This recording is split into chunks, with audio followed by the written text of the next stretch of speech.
Thank you. Next. You can sit down. Thank you. Sanibonani, igama lami nguNozipho ngwakaDube, qhamuka ebamba inkunzi kodwa ngi-under i-Rhoda Girls Organization. Ngifunde emathuba esizwe and last year ngizwile ukuthi upresident ukhiphe amabhasi okusiza ingane ehamba ngenyawo. Manje esikoleni ngokha 2 hours 30 minutes ubusika nehlobo ngikrosa ama-bridge awu-3 ayikhozi onke. Sesibhale incwadi sakhuluma nabantu be-ANC still akwenzeki lutho. Ngifunda ugrade 11 manje next day ngiyaqeda isikole. Kulama bridge esiwakhosayo khona ingane ezifayo almost every year. Ngicela ukubuza ukuthi upresident engasiza ngani ukuthi at least sithole amabhasi because it's not safe for thina ukuwalka 2 hours 30 minutes every day. And futhi ebusika kuba mnyama ku-unsafe khona igebengu siyadlwengula siyacela bandla.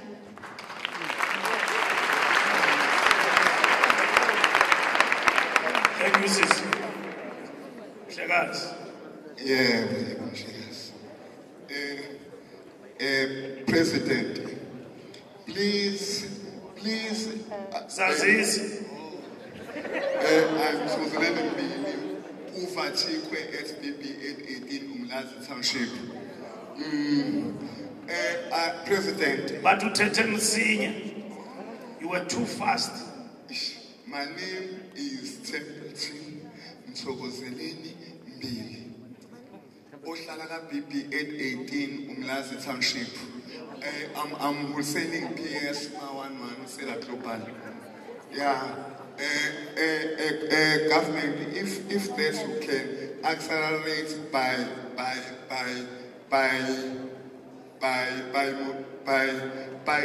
transforming these monopoles. Wholesalers are monopoles. Government. Kaloko akathethi nani uthetha no president. So xa nizawuthi uba impatient for him. Sizawuthi sivendule. We wouldn't have heard what he says. Oh, government. They are protect and funding. Government, you are protect. Government, please talk to. Ela ukhulume nabantu abarana ama-wholesaler ngoba indaba bama-monopoles. Yeah.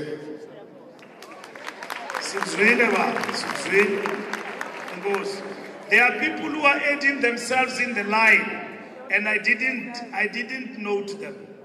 Please, indicate sibe ne cooperation. Thank you. My name is Sugiswawa Kancebu. I am a member of the PPF. My issue is around policy, particularly study leave. I think across board we have 10 days set aside for study leave. And those 10 days only cover you when you sit for exams. And there are instances like for courses like postgraduate diplomas in M&E, which you only find at Wits and Stellenbosch, and you have to go and attend lectures and sit down for lectures, and you need plus minus 40 days a year. So my issue to you, Mr. President, I don't know, it's a challenge to review the policy for study leave, because I do believe for us as a country to move forward, we need to advance ourselves personally in terms of education. Thank you.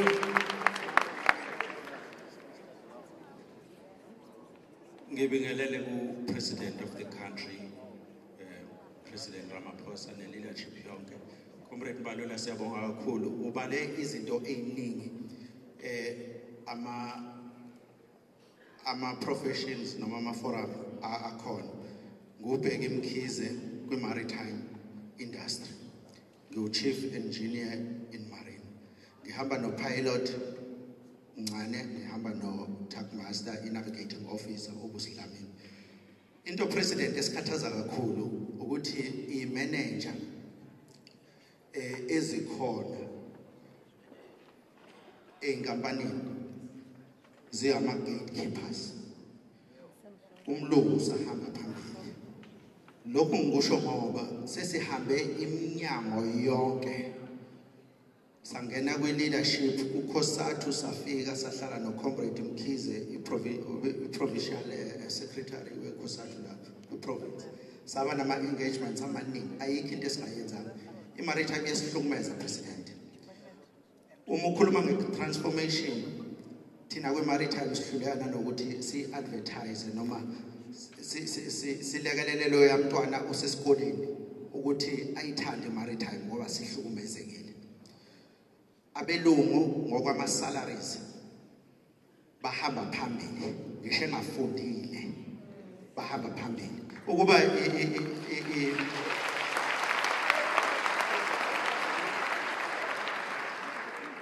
ukuba engineer angiyiqhenyi ngakho ngiyi-first engineer ekwathi ma kuthatha upresident Mandela ekhipha ithimba ngakhulunywa ku-Transnet ngaphakathi first black konke lama-port mina uchief wokuqala engineer lokhandwe ngaphakathi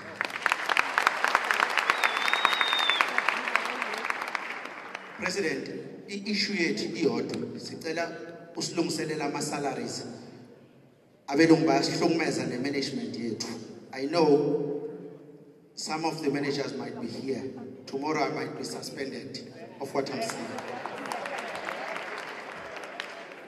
this is true cela ungiprotecte president usiprotecte sonke ngoba ngiyi-voice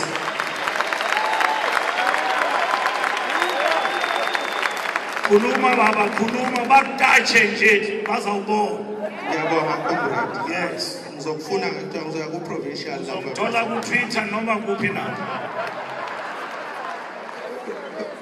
ukusihlukumeza kwethu ngomhla ka-7 bese kuzothathwa iy'nqumo zokuthi ama-salaries azomiswa ngalolu hlobo nangalolu hlobo kulowo mhlangano president into ebuhlungu asinayo i-union singena ne-union isimele kodwa futhi sithathwa njenge-structure esinga-exist kusho ukuthi siyizinto ezihudulwayo embonini i-maritime-ke ukukhanda unjiniyela it takes 7 years to be where I am upilot has to go to high seas a trainer abuye ezoxhashazwa ngaphakathi sesikhathele president okuhlula la president because 2015 bese si-embarka kwi-strike where we were going to cripple i-operation uma udestabilizer ke-port of Durban umosha yonke economy of South Africa because we are the busiest port sesikhathele president lento sibonga leli thubo sipha lona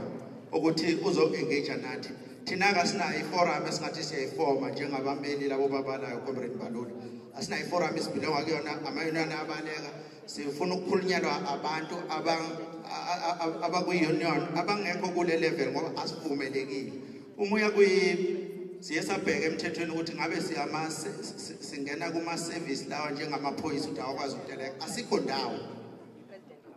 asikho ndawo president sicela usilungiselele lento urgently because we want to embark on strike whereby because we have a port of Richards Bay onke lama-port 07 or 8 siyakhuluma nalawa amanye ama-pilots and all the engineers and masters ukuthi sikhathele uma sima president sobe simiswa ukuthi akekho umuntu osilalelayo you are our last hope thank you thank you Good evening, everyone. I'm Melissa Hendricks, and I'm an aspiring entrepreneur. And I just want to speak on behalf of everyone within my generation. We're finding it extremely hard to come out of college and get jobs, so we want to make employment for ourselves. But we still find obstacles when it comes to funding and grants and actually breaking into the industry. So the challenge here is a lot of people my age aren't aware of the grants that are available because they aren't exactly put out there for us to see in spaces that we would normally see them. So that is one of the challenges that I want to bring up is how do you plan to expose us to more of these grants and these opportunities, because I feel that the youth need to be involved in this and we need to start coming up as entrepreneurs, because it's not only good for us, but it would be good for the entire country, it would be good for the economy, and what's good for us is good for you as well.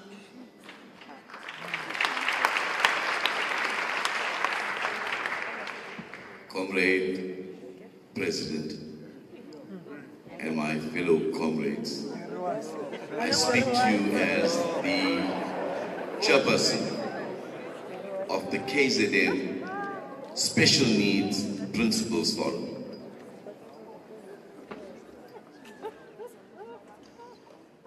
Comrade, when one begins to look at the state of education in KZN, one begins to wonder if there are systems in place where one sub-directorate, for example, is communicating effectively with the various other sub-directorates. I'd like to make special reference to policy, National Policy, White Paper 6, that speaks to the development of an inclusive education and training system. And how do we conceptualize that? Comes into inception in 2001. Hasn't actually shifted us as yet. Supposed to have reached its finality by now, we haven't. Service delivery, pathetic. With regards to special needs, and I want to speak specifically with regards to that, we have raised numerous issues at the ELRC level. It's stuck for many years. I have been principal now. This is my 19th year. And as a principal for the last 19 years, we haven't transformed effectively. I like what Comrade Zikalala has been saying in terms of who is to be blamed, whether it is the ministries or whether it is the administration. And I am totally confused with regards to that, because we need to take collective responsibility for everything, even in failure. The HR issue at this point in time is critical for service delivery to take place. The moratorium that has been placed on support staff at special schools has not been fulfilled to date. Just to give you a simple example, there are schools that are sitting right now without the necessary support staff for the last at least 5 years. We also have administration of medication to our learners by unqualified personnel. That's your educators. Unacceptable. Every school should have a professional nurse. We have ADHD learners in our mainstream schools. With regards to the therapists at schools, the quota that is being used in terms of declaring how many therapists are qualified per school is totally incorrect, because the statistics that we are using certainly does not address those needs.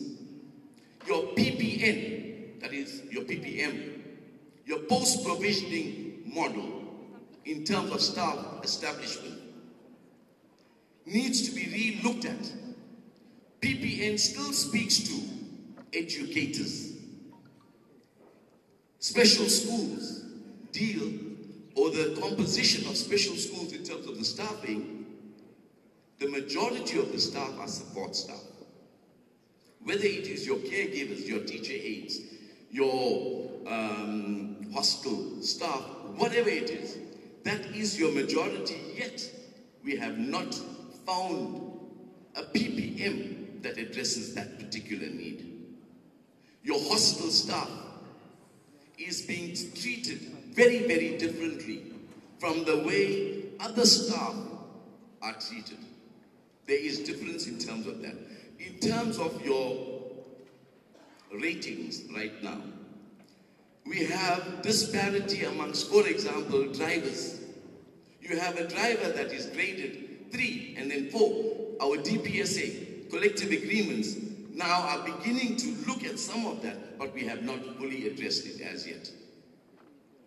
With regards to infrastructure, our departments, whether it is the Department of Public Works, we have had engagements with that as well.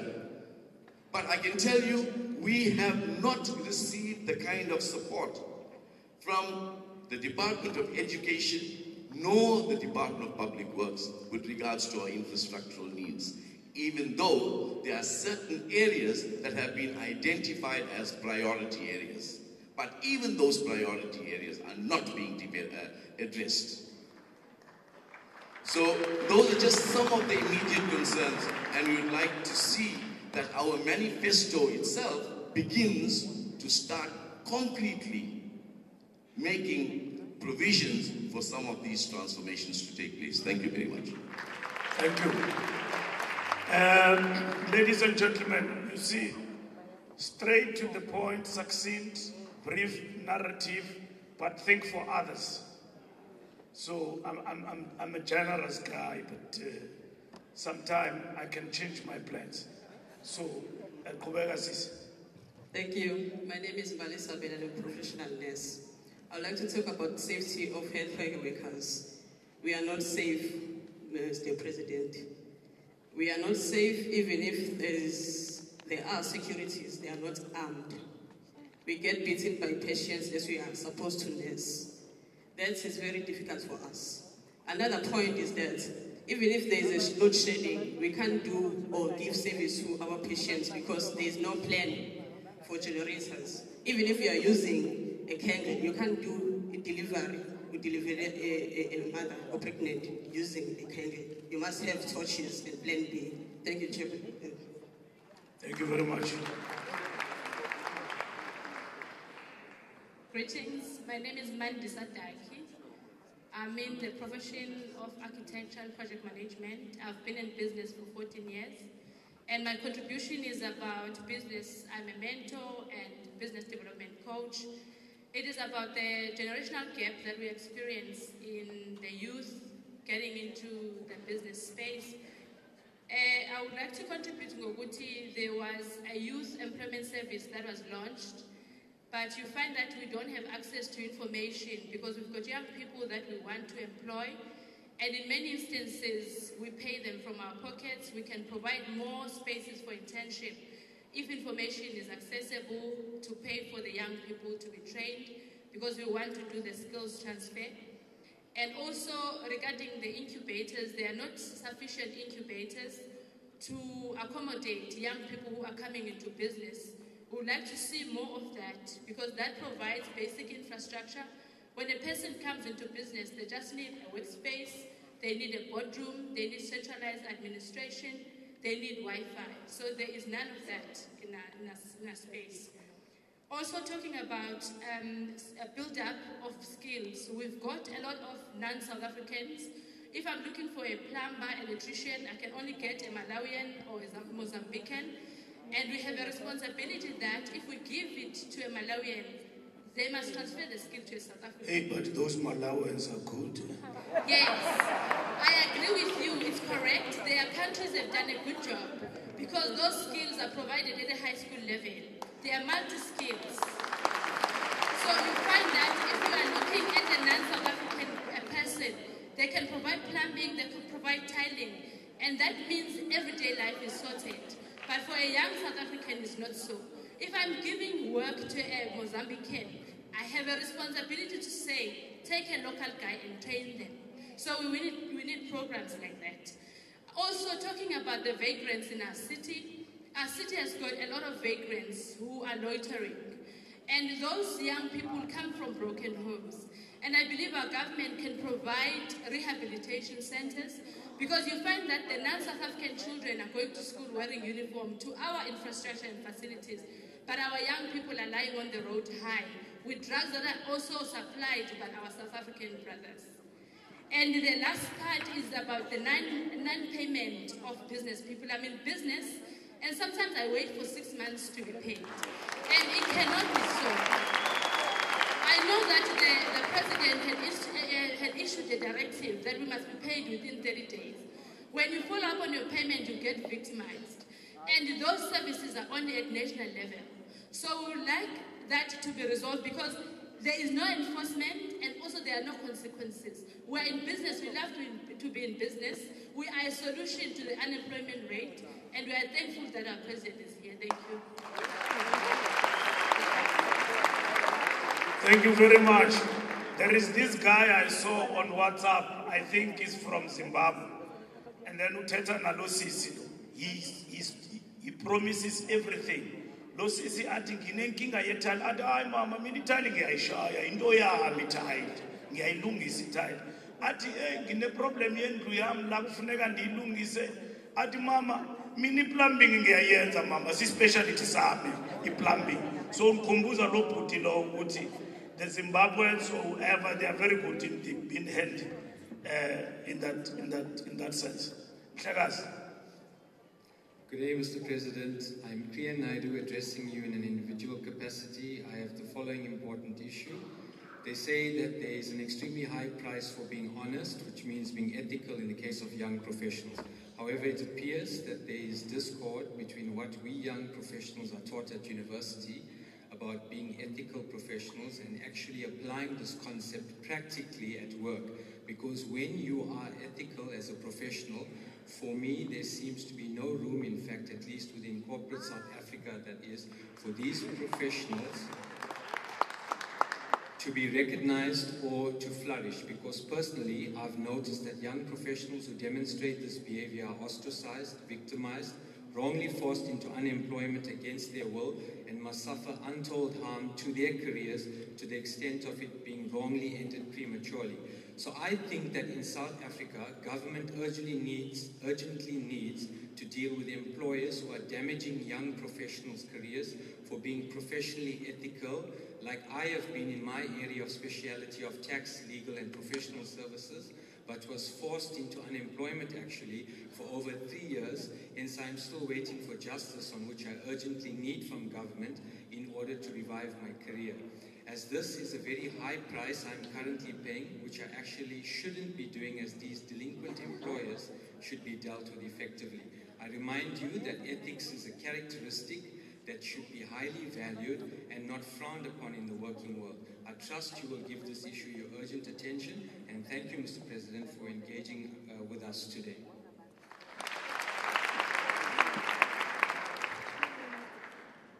Greetings to the President and the entire leadership and the House at large. My name is Tshabani Mtsobeni. I'm coming from an unemployed graduate SA, the movement that exists nationally. I was sent by the unemployed graduates to express their concerns to the President. And we are here by invite of Progressive Professional Forum of KZN. Firstly, the unemployed graduates wish to express gratitude to the leadership for the proposed policy on the scraping away of the requirement of experience as a requirement for employment.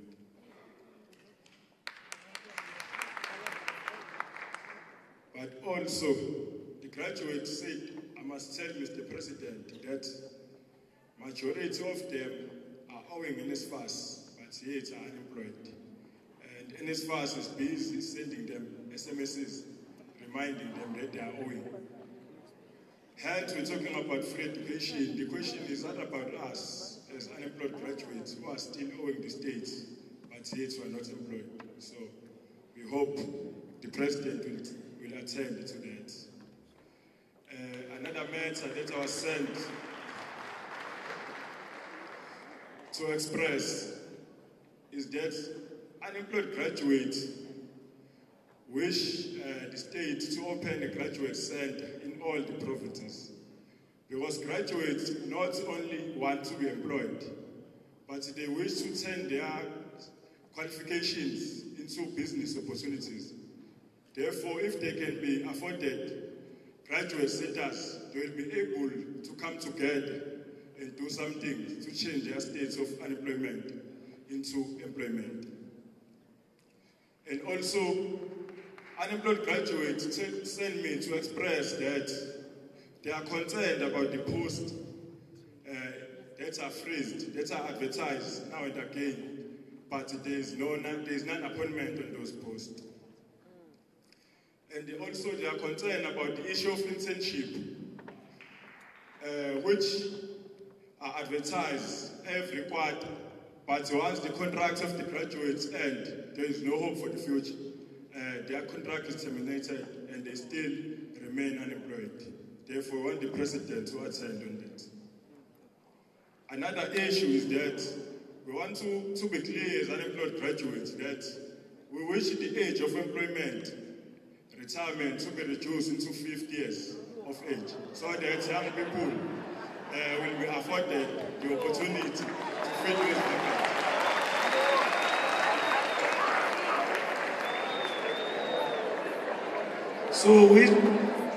So comrade, which means in 2 years I must retire.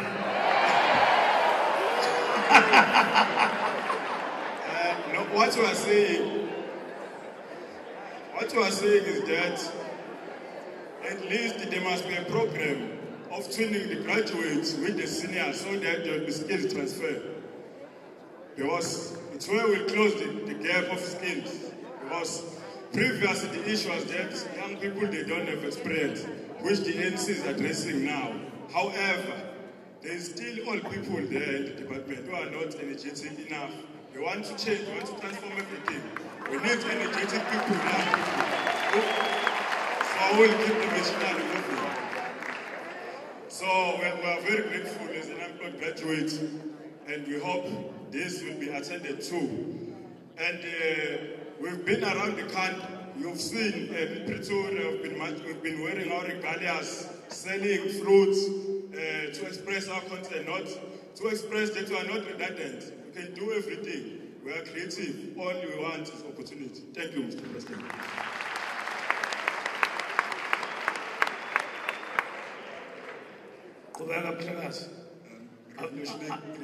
Sorry, before you proceed, I'm told that the hashtag is ANC 107, not 107 ANC. It's ANC 107.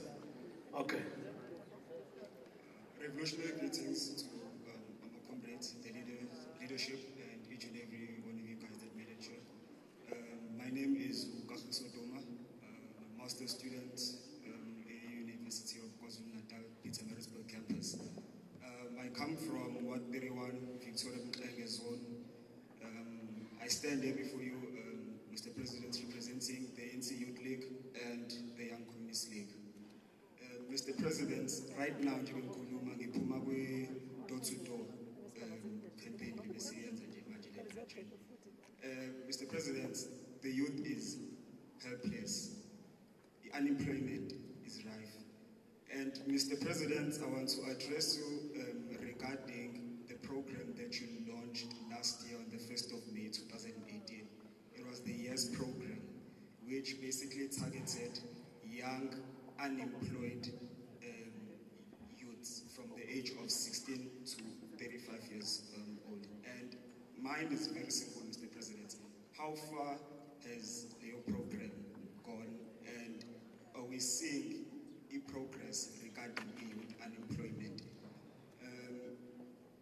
Mr. President, and lastly, in closing, I'd also like to thank you, Mr. President, directly, and the leadership KwaZulu-Natal for choosing KwaZulu-Natal. We know, we are aware. Thanks. I'd like to thank you for the opportunity, Mr. President. I greet you and all the leadership. And I'm very grateful for the opportunity that I was able to broadcast Uhlelo Lami Lana. So I present a business and finance show for Vuma 103 FM, which is a commercial radio station here in KZN.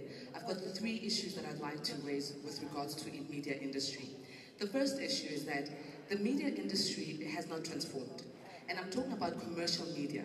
We are still seeing it very male-dominated, and we're still seeing it very white-dominated. Black females don't have the opportunity as equally as other people have in terms of opportunity to come into the industry.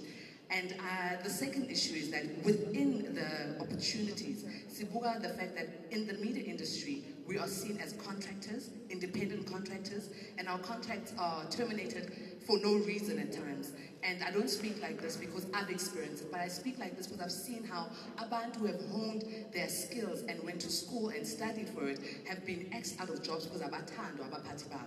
Secondly, the second issue is the issue of going out to trade. Currently, the media industry is being weighed by AMA-RAMs, which is an old system that has not transformed, of finding AMA viewerships and leaderships, which is inaccurate.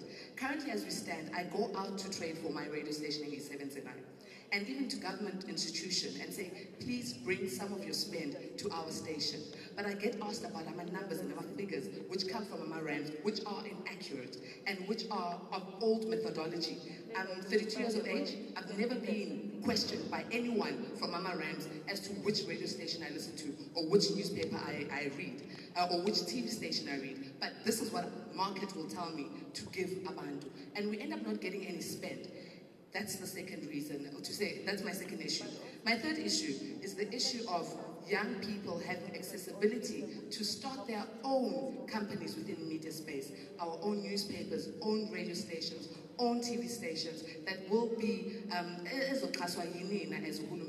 utilizing our platforms. Currently, we're experiencing the fourth industrial revolution. To start our own because of imali to start these particular media companies, and that's why we end up seeing negative PR as opposed to positive PR, because you are going to big media companies which are already propaganding isn't this wrong. So what I'd like to ask that please address these three issues. We don't want to be independent contractors. We want to be seen as people who are professional within what we are doing because we have qualifications for what we do. Secondly, give us accessibilities to start our own media companies as Abantu Abasha so we can give you the correct PR. And thirdly, don't look at AMA-RAMs. Look at what we have to offer and the market accessibility that we will give you. Thank you very much. By the way, ladies and gentlemen, we are live on Vuma FM tonight. Yes, I said it, Vuma FM, we're live tonight. I speak like Tibo Touch, yes. We're live on Vuma FM tonight. Kubela mama. Siyabonga President for kusinikeza le opportunity yokwazi uku-addressa ama-issues ethu ne-leadership yonke ye-ANC. Igama lami ngu-Erika Kwangonyama. Ngiphuma kwi-background yaka-civil engineering, but I'm here to represent u-NAFCOG in Durban region. La kunama-issues nje amancane engizofocusa kubona for abantu bama-rural areas aba-graduated. So kune mentorship program ngizoqala nje ngiyibonge because I saw it making impilo zabantu zibe ngcono ngoba sinama students graduateayo, but then after that they are swallowed by background yabo which they didn't choose. So ngibe exposed kancane kwi Progress SA mentorship program, and kwaba khona concern yokuthi ngathi there's a communication breakdown between the government nama initiatives akhe nabantu, especially kuma rural areas. So being from KZN, most of KZN is rural, and these guys bayahamba bayozimisela ezikoleni, they go hungry for days, but bagcine begraduatile. And then atunafcock message to mafuthi kuma rural areas ufica abantu, they're doing hard work, which is good. They're doing hard work, but they're not doing umsebenzi abaqondene nawo ababe graduated. Abazi nokuthi khona ama programs akhona okunikeza ama graduate experience. So angazi ukuthi singenza kanjani, but I feel ukuthi sengathi ngaba khona communication between ama initiators alama programs and the rural areas, because it is said ukuthi people are hungry even after families have sacrificed balethe ingane zabo emadolobheni, but now they have to go back and be like anybody else, which is discouraging for laba abakhona vele abazibuzayo ukuthi why should I matriculate, why should I go to tertiary, because ngimbonile uSibani went and they came back with nothing, babuyela ukuzofana. And then mase kuba number 2 kube indaba ye PR registration. We have a problem yokuthi bancane abantu ababama registered engineers and other fields, because izinto ezifunakalayo ama-companies esiyabona when we are employed, bona u-employer une-interest yakhe, they've got abanandaba ukuthi criteria for registration ithini, and mawufika laphayana uzofolowisha yonke into ekhona esiveli sibekiwe. So angazi sengathi ngaba khona ama-reporting measures kube i-government ibe active even in private in private businesses ukuze sikwazi ukuthi nathi sibe nama voices. Kukhona ubhuti oke wakhuluma la othi uphuma ka maritime, and I felt ukuthi kanti sibaningi esinalama issues afanayo, because now ngathi ku-create ama-red tape yokuthi ena singaweli ngale, mhlampe sogcina mhla sigqokiswa but then asiweli ngale, because any into you find that we will be sitting on the same level of ama-professions. Kodwa thina ngoba sabantu abamnyama uthola ukuthi ena asiholelwa ngale ndlela abelungu abaholelwa ngawo. It is a serious problem and we would love to have it addressed. Kube khona nje ama-reporting measures are-trackable futhi. Nathi sicela ukuba nendawo futhi esireport kuyona mangabe sinama-problems sizofike sinakwe kuyona. And then I'll cross over to agriculture. Agriculture ziningi infrastructure phumile inikezwa ama co-ops noma inikezwa ama different entities, and they don't work out, so ama communities are sitting with buildings that are not being utilized asezabangwa i-community. And uthola ukuthi nje St. Lucia kune structure sama mushrooms. It's such a good structure, and lesa structure I'm told ukuthi a couple of years back was worth 14 million rands, but kuchalumbile eceleni kwe-structure. You know, so utolo mama manje sebenza into engaka yokuthi badle. So what we discovered is that we need to redefine poverty alleviation, no business development, because kuthathwa umama onganakho ukudla today anikezwe i-structure sa 14 million, and they are not even taught how to run these things, and the next thing umama ufuna i-return manje. We've seen our programs amaningi eshintsha impilo zabantu. We thank you for that, but sengathi kungayiwa kwi-community kutholakala ukuthi community dingani, because sike saya ejozini sathi sihamba nenye company bisebenzisa u-CSI yakhona, sathi sithi sipropose storage, but no, that's the problem that we have even with our government. We are just given things. We don't want any more structures, but we want skills, we want support. Asifuna ukunikezwa imali nama-structures mese siyashiwa kanjalo. Uthola ukuthi they've got hundreds of hectares, but abayazi Durban fresh produce market banikeza bani kanti ukudla, because amakabisha u-10,000 ngeke uzuzwali. You know, so kunama issues nje anjalo, and Mr. President, singajabula for these things to be addressed, especially ukuthi ku-address i-community, kukhulunywe nayo before i-planning yokuthi community dingani, because uthola ukuthi ziningi izinto ezidingwa community, but because akunywanga nayo kulethwe nazo suke edingeka, but uthola ukuthi the community is not yet ready for that. Siyabonga. Thank you very much. Can I emphasize again, in the interest of giving as many people a chance to speak, can we cut on time? I don't want to interrupt the speaker. So, ngiyabonga sisi.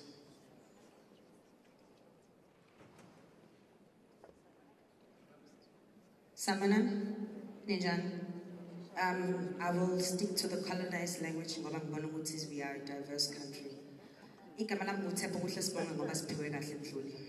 I want to speak on many aspects, but I'm going to try to make it brief. As a qualified psychological social worker, I want to go into the aspect of therapy. We transform from a apartheid democracy to a democratic democracy without the therapy. I also want to talk about education. As a qualified teacher, I teach in special needs children. A gentleman earlier mentioned ADHD. I teach children with ADHD, bipolar, schizophrenia, you name it, we teach it. We don't have any government funding for it. I'm also in the arts industry. I manage artists, I do events. And we're not asking for funding, we're asking for resources. We have been implementing these projects in Durban for more than 7 years. I've been living in Durban for 9 years. We don't want funding, we just want access to resources. There are empty buildings in KZN. When you try to touch them, we're being told they're part of the 2020 project of demolition. There's lots of things. Also, my students complain a lot about the syllabus. I teach history as one of my subjects. They complain about our syllabus. We need to change it. We are an Afrocentricized country that is using Europeanized syllabuses. I did my honors in social work and I dropped out of my master's in criminology because my complaint was, I'm doing an African problem using European solutions.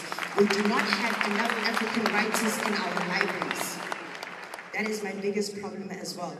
I can talk about a lot, but right now I'm running a movement around South Africa. It is about the bartering system, it is about insourcing, it is about community development. We are based in Grahamstown, in Nelspruit, in Joburg, and Durban. We are using social media to move our message across because that is what the youth of today understand. And the messages on social media is horrific. What we are seeing on social media is disgusting, but as the adults, we are doing nothing about it. As an 80s baby, I'm caught in between apartheid and democracy, and I don't want to stand on both sides. I'm an Oreo who does not belong in the black community and does not belong in the white community. And it is difficult for me to establish my business and my movement. Right now, I'm currently being supported by ABM. It's a winning municipality initiative where we run social work movements to develop the community. We want the community to run their own developments. Stop giving them money. Give them projects. Give them therapy. Give them education. Give them development. You cannot develop a community that hasn't been counseled, that hasn't been educated. We are a third world country with first world problems. And we need to eradicate that nonsense right now. Because I have a child and I watch the vultures growing up. And our pass rate is 30% pass rate. My child is bored in school. She is bored. I had to change her to another school to add 2 additional languages. My child speaks 5 languages right now. I speak 7 and I understand all of South African languages, additional on top of it with other African languages. Stop limiting our children, please. Because we have to take our resources abroad when we can keep it here. I've run events in Durban with no money included. It is called the bartering system. I can give you a service, you give me a service back. It's called in-service. Insourcing. We have talent, we have resources locally. Why are we asking outside people to help us with things we already have here? Let us keep it here, let us grow, and our economy will grow. We don't need this 15% tax rate. We have it all here. We're taking it outside for them to show us what we have here. Last and least, our artists are not growing because the Chinese people, I've seen them, I watch it. They come into our shops, they take pictures of our items. They replicate it in their countries, they bring it in at cheaper prices. Why is the patrol board does not have a system that watches this and says, listen, we already have this existing in our country, please take it back to your country. They are replicating our culture and we are allowing them to reintroduce it as a new concept as if we've never seen it. I'm ashamed to say this right now, but I'm about to confess something right now. I have a white PA for one reason only, because she's white. I am recognized because of her. I'm overqualified beyond her, but I am recognized because of her. I'd like to name another brand here. Everybody knows him as the PS man in Durban. He's been selling PS for 19 years in Durban. Why has Cadbury not recognized him? Why has Cadbury not known? PS! Thank you to Mr. President. President, to all the honorable members, and all the members considered unhonorable as well. Thank you for being part of this. Continue, my sister. It's like you can go on and on and on. You have even revived me. As we said, Mthogo, ukukhuluma lana ndikudefenda. Manje uyabona ukuthi umuntu obaluleke kangakanani. Besizokuhamba la singazi. Thank you, my brother. Thank you, my chief. Thank you, Comrade President. Thank you for taking time to engage with us. I'm pleased to hear often you speak on the fourth industrial revolution. And I believe the state-owned company, Telkom, plays a critical role and will play a critical role in the government realizing the benefits of the fourth industrial revolution. What I'm concerned about, however, is the destruction of jobs within the company. BCX, the enterprise arm of Telkom, is going to return 790 people by end of February. There was an article in the Mail and Guardian which shows Bain's footprint all over the destruction of jobs. Mr. President, the spokesperson for the Telkom Group has denied that the Bain model has been used. But I believe that until an independent inquiry is held, an unbiased view cannot be arrived at. So I'm appeal to you on behalf of thousands of employees within the Telkom Group is for an independent inquiry as to the role of Bain in the company and the cause of the destruction of jobs. I can assure you the bloodbath of jobs is not going to stop. It's going to continue. Thank you. Thank you very much. Comrade Zandile Kumede, can you take your seat in front? Not as a mayor now. I was moved by the input of that lady. And I think even before the president respond, from just the inputs people are making, we can intervene. And we can take some of the things forward in a particular way. And there are ministers here and so on who could be interested, and their staff here as you speak. You can intervene with some of the things honorable members and those who are not so honorable can also take forward to actually implement. I'm now coming to this side. I'm going to take 10. There was order. Okay. But I had promised them leadership. 10 mashumeshu. Okay. I will take less than that.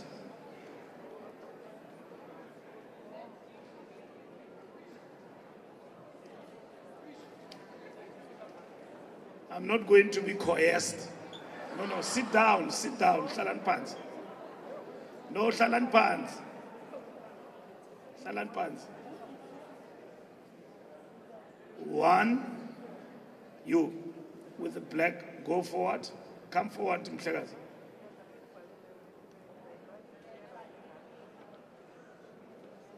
Two, no, yes, you, yeah. And Mshagazi 3, well, yes.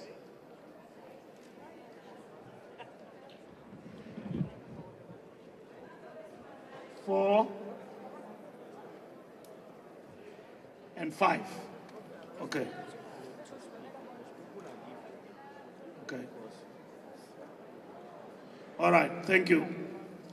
All right, kulumani ke.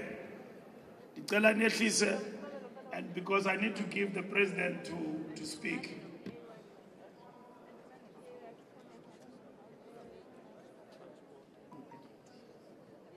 Yes. I'm advised here because some of the people, if I can go on and on because you've spoken, you leave, you need to sit down and listen. Because tomorrow is still a working day. So honestly, masibeke ezalane. with regard to this, and we've been very disciplined. Can you go, Chief? Yes. Thank you for this opportunity, Comrade President. My name is Umsizi Zulu. I'm speaking in my personal capacity. So just quick, my questions are triggered by some of the conversations that we're having. Okay, so what immediate interventions are we implementing?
There must be effort. We recognize, I think recently Mr. Minister and Jim Teha spoke about increasing of technical education schools. I think that's a right direction. But we must accelerate in order to produce enough engineers. For us as a country, currently we have 1 to 1,000 engineers per population.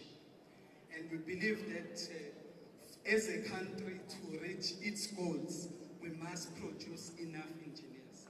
And the engineers currently that we are producing as a country, they are not being used in a way that they are supposed to be used. The second issue that I want to touch is the academia. We are not producing enough academia in black South Africans in particular. We did a study, we just sampled UCT, University of Pretoria, and UKZN. We found that in the past 10 years, we only produced 10 black South African PhDs. And that cannot be good for a country that wants to develop. So I'm making an appeal to government to invest in engineering and also to use the engineering resource that is available through NSPA. Thank you so much.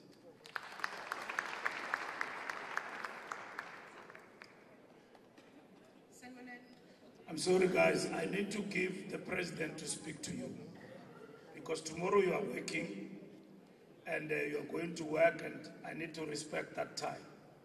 So please, be patient. After the two ladies, the president will come to the podium and talk to you and respond to the issues that you have raised.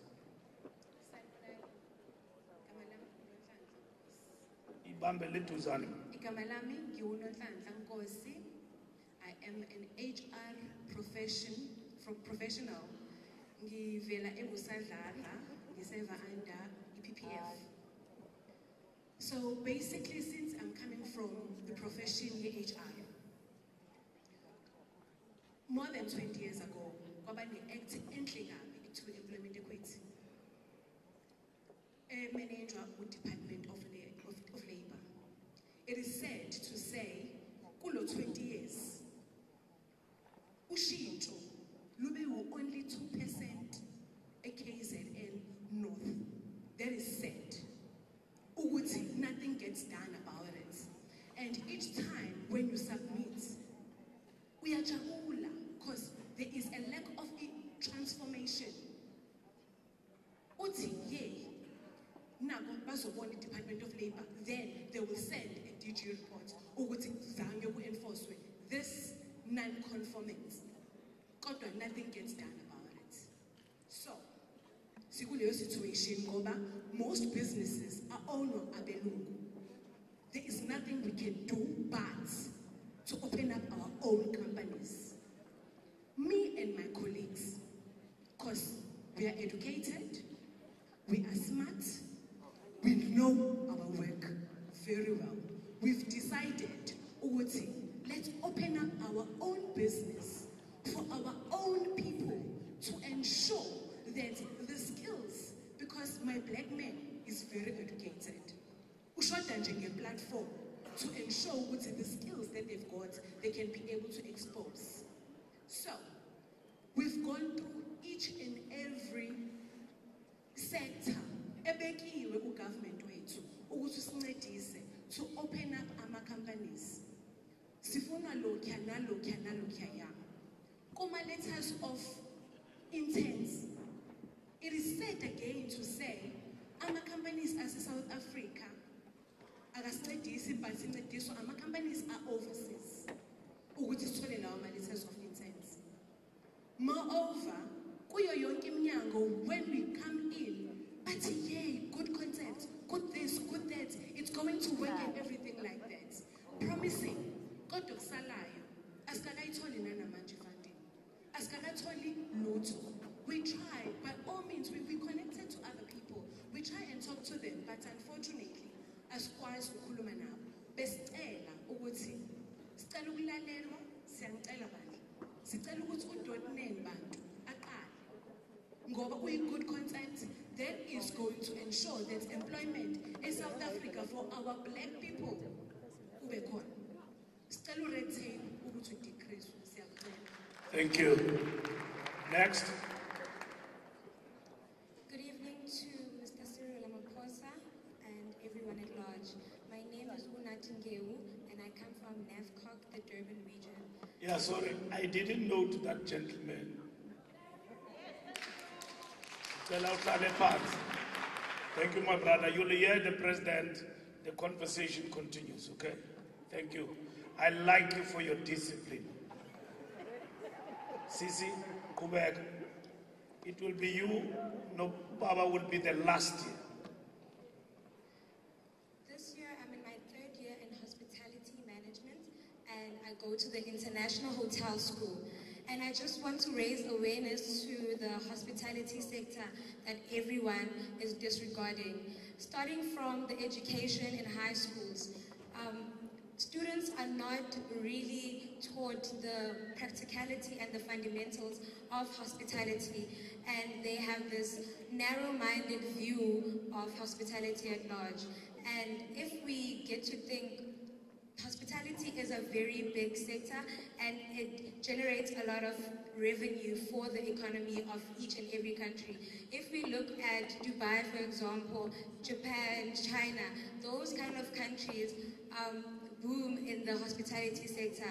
And there's a very big divide between private institutions and public.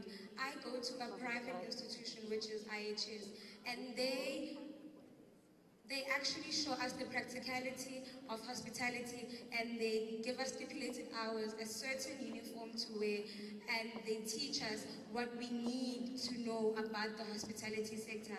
A lot of my youth, they disregard this sector because they think that it doesn't have money or they're not going to be able to succeed. But then there's quite a lot of opportunities in the hospitality sector that people are not aware of. And I just want to ask you, Mr. President, which direction are you taking towards the hospitality sector? Because there are developments in the harbor, there are developments in the Wild Coast, but there are not many developments that a lot of youth can actually grasp on and say, the hospitality sector in South Africa is something that we can work on. A lot of people go outside and go to America, Europe to actually get the experience in this industry. But then don't you think, why are these people moving out of South Africa with these skills? Hospitality is a sector whereby a lot of people can use their hands to do everything and to provide a service to the customers. So the businesses are owned not by South Africans, but by other companies who are in America, Europe, and so on. So I want to challenge you, Mr. President, to focus more on the awareness and to focus more on teaching the youth about the sector and the importance of it. Thank you very much. Sanibona, Mr. President. Ngosula Sizo Matsenjwa from the University of KwaZulu-Natal. Ngikhulumela abantu abakhubazekile or with disabilities. On paper, Mr. President, we have good policies which speak to people living with disabilities. But when it comes to implementation, it's not happening on the ground. Like Askashwa, but there are many posts which are sort of they advertise, they encourage people living with disabilities to apply for jobs. But when we do apply Askash, and when it happens with Askashwa, our employers, they lack disability awareness. When it's time to do the job, as new umsebenzi, uhlale office, kuze kuphele unyaka bekwenza internship. So it's abakunika umsebenzi abaqashi, because maybe they even doubt your mental capacity, because they are not aware with maybe when you're disabled again in a wheelchair, that doesn't affect umqondo wakho. And things like that, they affect many graduates living with disabilities, including myself. Like last year, I did an internship at Cox. Maybe I worked 4 days only out of 12 months. I was just sitting in my office, getting paid while doing nothing, and stuck at level 2 while my department is at level 3. There are no lifts. Infrastructure for people living with disabilities, it's lacking everywhere. And it's a problem. Thank you. Mr. President, now I give the podium to the President. Thank you very much for your attention and your discipline. Mr. President, the floor is yours. Thank you.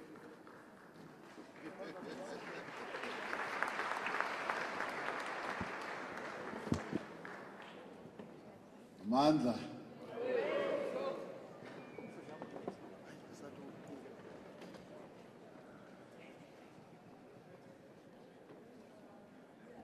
Thank you, Program Director. Let me extend my greetings to the leadership of our province here, as led by Sitlezi Galala, as well as the leadership of our region here, as led by my sister, Usisi Ukumete, and also the leadership of the African National Congress, National Executive Committee members, PEC members, and ministers who are here with us, and more importantly, leaders of various professional bodies and organizations, and all of you who are here, who have come to participate in this evening's exchange of views and dialogue, as they call it. Initially, when the conceptualizers of the program had put it together, they thought that the best way would be for the provincial chairperson to make opening remarks and the president to speak, and vote of thanks and goodbye, everybody goes to sleep. We thought, no, that would not work. The best way to do it is exactly what we have just done now. Much as it has taken time, we thought that this is the best format that we should use, because it gives us an opportunity as the African National Congress to be able to interact with all of you who are professionals. And we'd like to thank you for coming tonight, because we value your views, we value your thoughts and your suggestions. And in the main, what we have had tonight, save for just a few, where there are real serious answers that are required, most of the thoughts and the views that were put here were really wonderful and valuable suggestions and proposals that we can take forward and work on, both at the provincial level and indeed some of them at local government level, and some at provincial level and some at national level. So I want to thank you for honoring us by your presence here, but also by putting forward such wonderful thoughts and ideas. Because for us as the ANC, having been formed as an organization by people who were professionals, by people who were religious leaders, and people who were our traditional leaders in the main, and a number of other working class people. But the key people who played the leading role in the formation of the ANC, as we all know, were professionals, were lawyers, were people with religious training, like Reverend John Langalibalele Dube, Pixley Kaisa Kaseme, Sol Plaiki, and many others. They were in the main professionals who were seeking to contribute to the freedom of our people, and they formed this great organization, this glorious organization called the African National Congress. And as we meet today, we've just yesterday celebrated its 107th anniversary.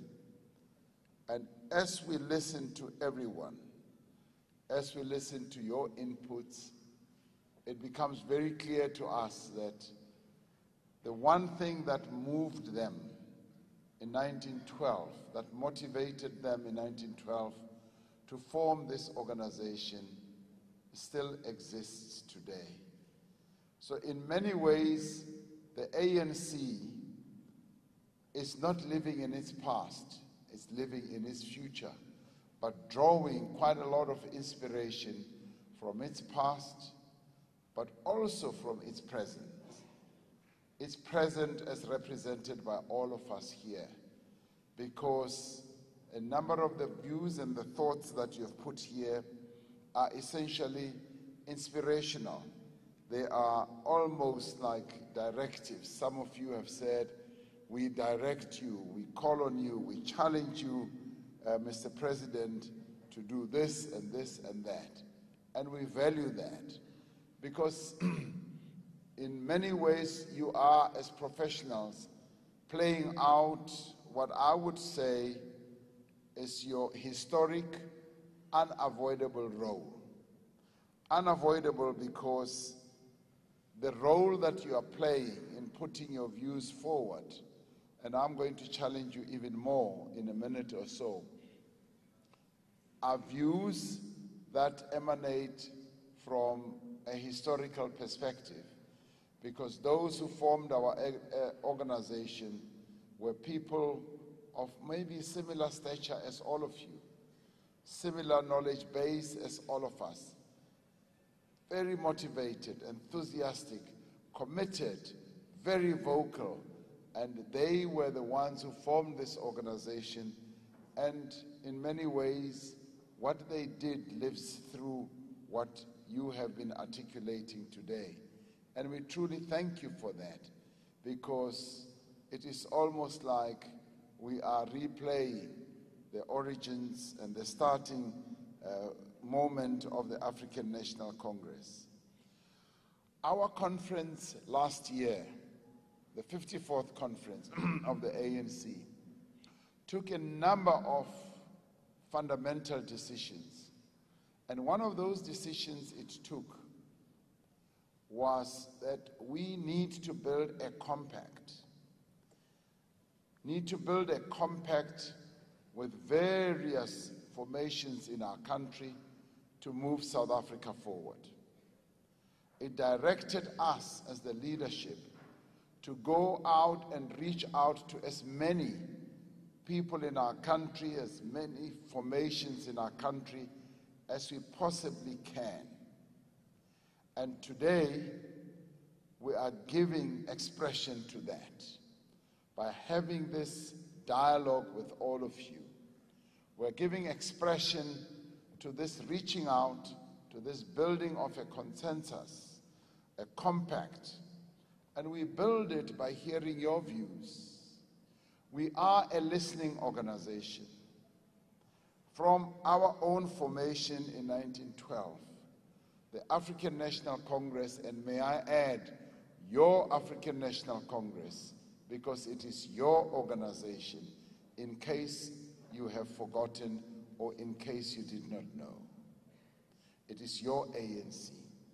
Has always been an organization that listens, and since that conference, we have been acting on precisely that, reaching out, listening to what our people have to say, like we are doing tonight.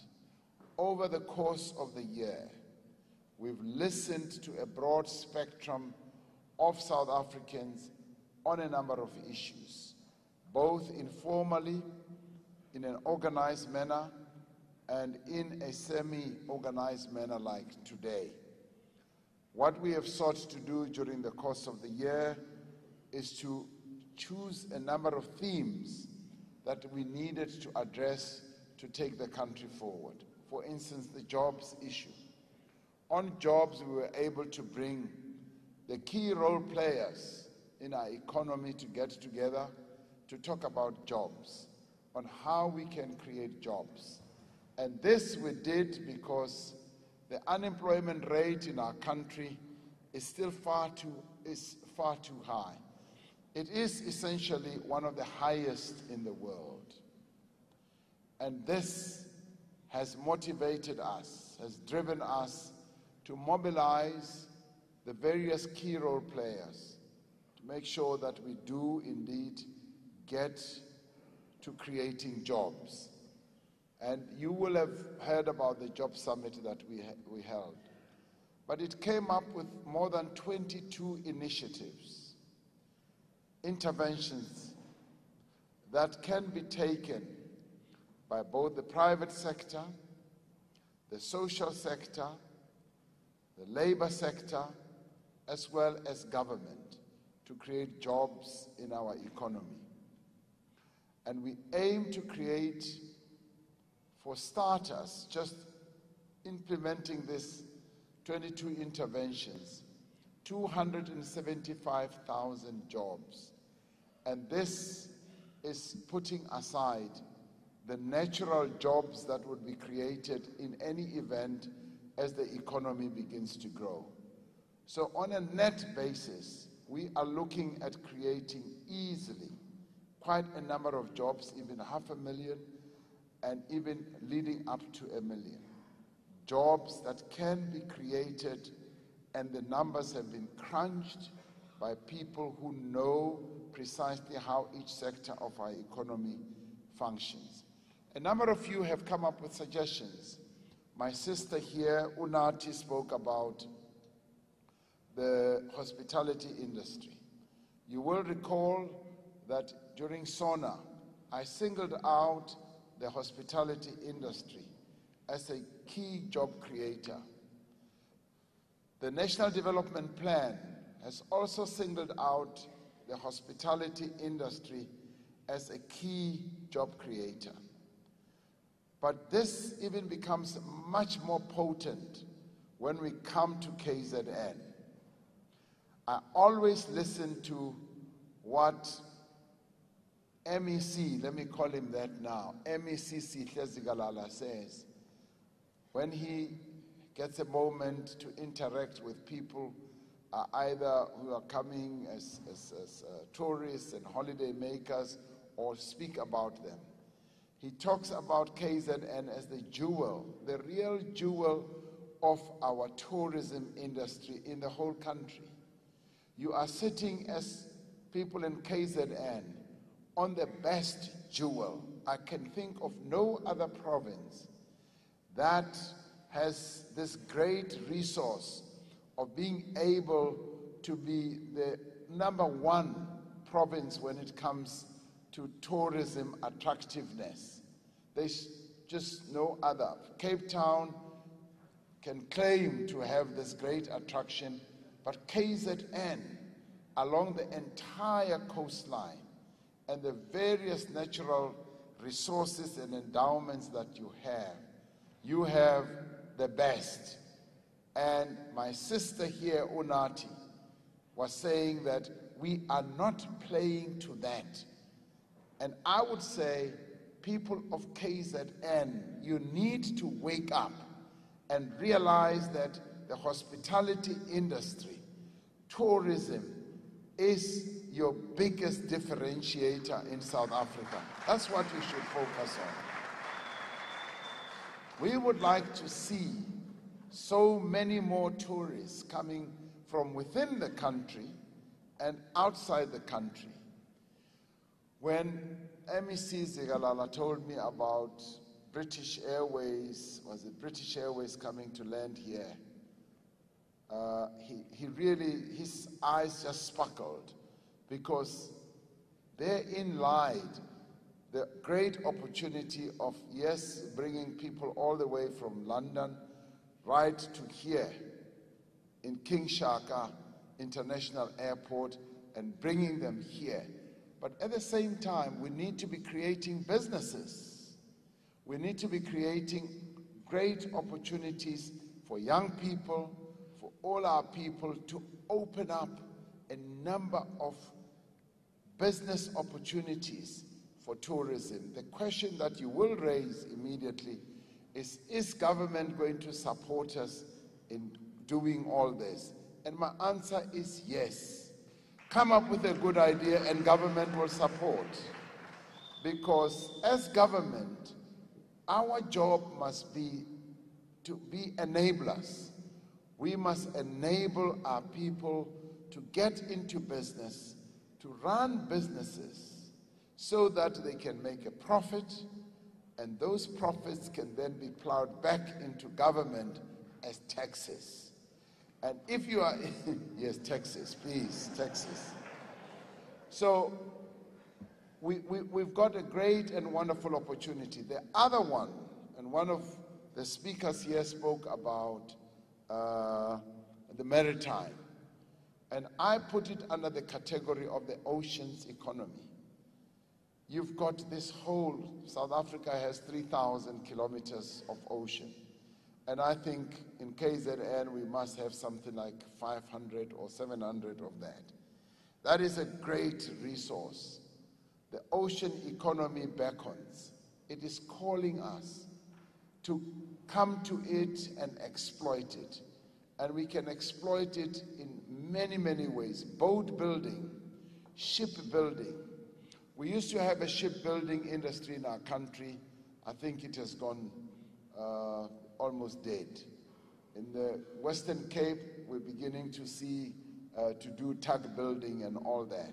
But the shipbuilding industry is something that we can do. When Minister Bheki Cele and I and others went to Vietnam, we saw how they build ships.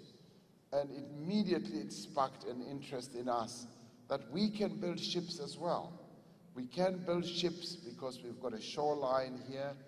And so the ocean economy, and my brother spoke about maritime, the challenges that they are having with their employer, and all I can say to you is that the issues that you have raised are issues that we will be able to raise. Please do not go on strike. Let us sit down and discuss those issues. A strike is the last thing that we want on our ports. Ninga strike ibo masihlale phansi sikhulume kuqala ningayo uniyo strike sizabona ukuthi some of those problems, how can they be resolved. In building this collaboration process around jobs, I believe that we can build a number of jobs here also in this province, utilizing some of the differentiators that this province has, but also utilizing some of the endowments that this province has. We also held an investment conference or summit where we were able to raise 290 billion rand to be brought into our country from offshore investors as well as from local investors. Now, we aim to hold another investment conference this year where we would like to raise 300 billion rand for investment in the country.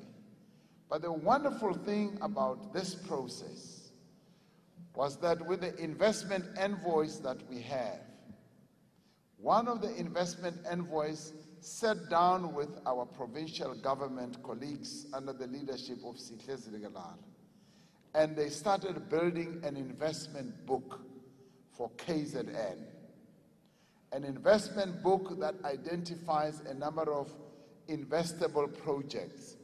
And they came out with a number of good projects which we are now going to showcase to potential investors. Now, the 1.4 trillion rand that we are seeking to raise now, I have said that I want quite a bit of it to come here into this province, right here in KZN. And we are particularly pleased that KZN has been almost leading in the process of building or putting together an investment book. And I've encouraged other provinces to do the same. But KZN, the province of the rising sun, the province of very innovative ideas, province that has creative proposals, was the first to come up with an investment book. And I applaud you for that, because in KZN you always have really great ideas. Now, never put yourself down as KZN. Never put yourself down.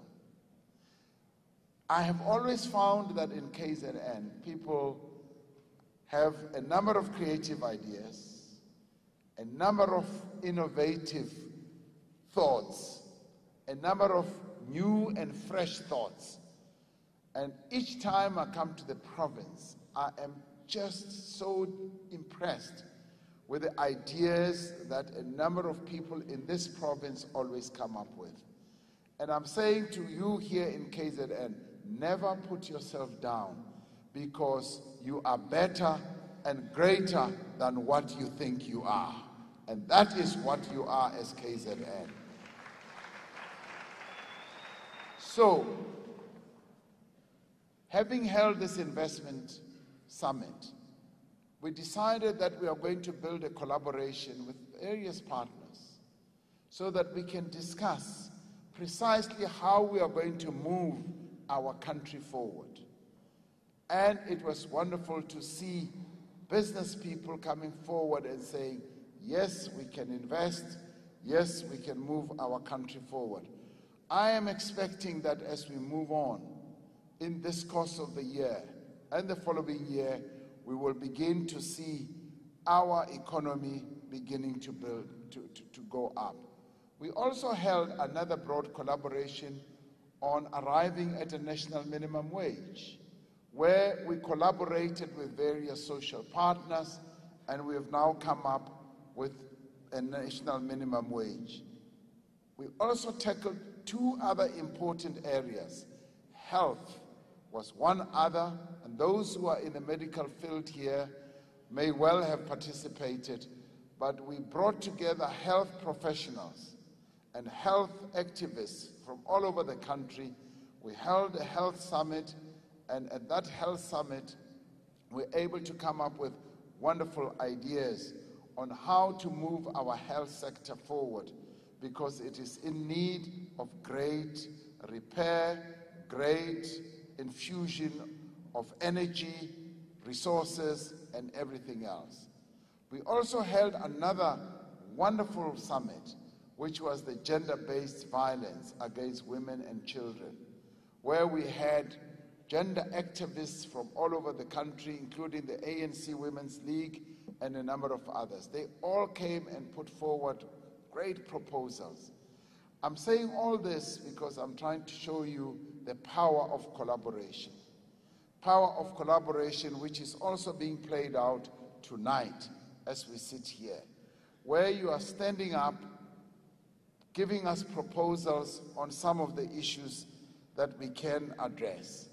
The manifesto that we are going to put to the nation tomorrow, which we are going to launch tomorrow as we release our January 8th statement, not tomorrow, on Saturday, which we are going to release and launch on Saturday, is going to be is a manifesto born out of consultation, collaboration, dialogue with various sectors of society. Comrade Mbalula was involved in going around the country with others building this manifesto, with Comrade Jeff Hadebe. So they have been at work building this manifesto, and on Saturday we launch the manifesto. In many ways, this manifesto addresses some of the issues that have been raised tonight here. And because you've come up with such wonderful proposals, we will not have enough time tonight to go through each one of those. But we're trying to demonstrate that the views that you have to put forward, that people have been putting forward, are seriously valued by the African National Congress, because that is our ethos, that's part of our DNA, to be able to be connected to our people and to want to hear what our people have to say. We've now entered a period of renewal post our conference. And we have been the ones who've been honest enough to say, over the past few years, we entered a period of drift. We entered a period where we were not focusing on the key issues that we needed to focus on. And we were diverted by a whole number of things, and we lost our way to some extent. And we are now saying, post our conference was very clear in its directives and its mandate to us. And in just short terms, it said very clearly, we want you to build unity within the African National Congress, and not unity, just paper unity, but real and serious unity. We also want you to engage in a process of renewal. Renew yourself as a movement and reposition yourself so that the people of the country can see the ANC that they have always loved, the ANC that they've always known.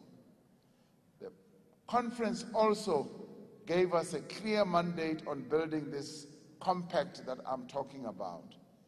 In doing so, it said, build a compact, but then go ahead and begin to implement the resolutions that we have given you.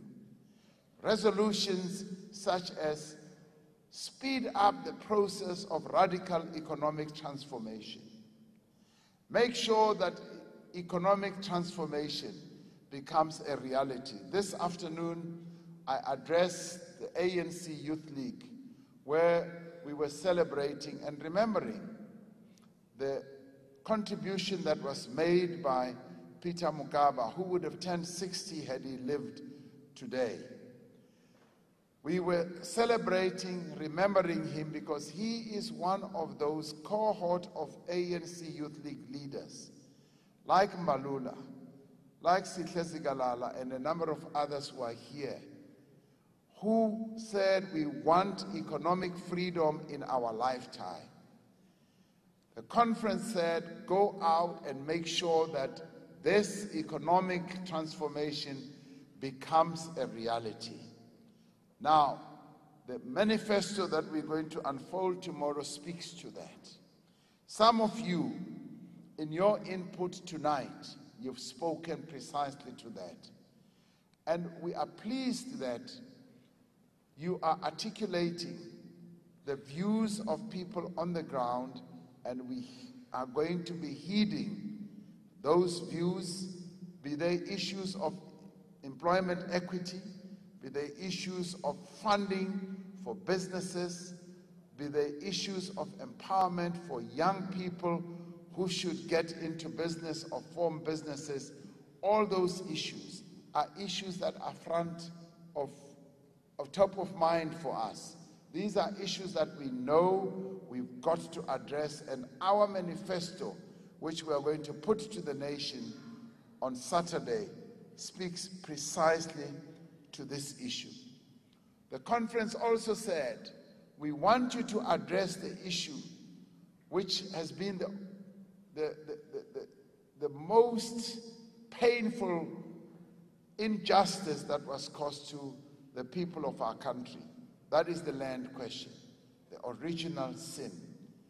It said, go out and make sure that we get land into the hands of our people, and make sure that we expropriate land, utilize expropriation as one of the mechanisms of ensuring that land can get into the hands of our people. Use as one of the mechanisms expropriation of land without compensation to make sure that we restore dignity to our people, but we also give them a resource to be able to eke out a livelihood out of land, but also to be able to become economically active. And the land issue then, as we look at it, its ownership will be diverse, because some of the land as it currently is owned by the state, and some of it will continue being owned by the state. Some of it we are saying we must put into the hands of communities. Communities that were deprived of their land must get their land back. Individual families that were also deprived of their land, they must also get their land back. Some of it will be owned through trusts and what have you, and there is also communal land. So our land ownership process is quite diverse, and in some cases quite complex. But we are saying the main thing that we have to do, as directed by our conference, is to ensure that we resolve this original sin and get land into the hands of our people without any fail. And that's what we are precisely going to do without fail. Whether people like it or not, it is going to happen.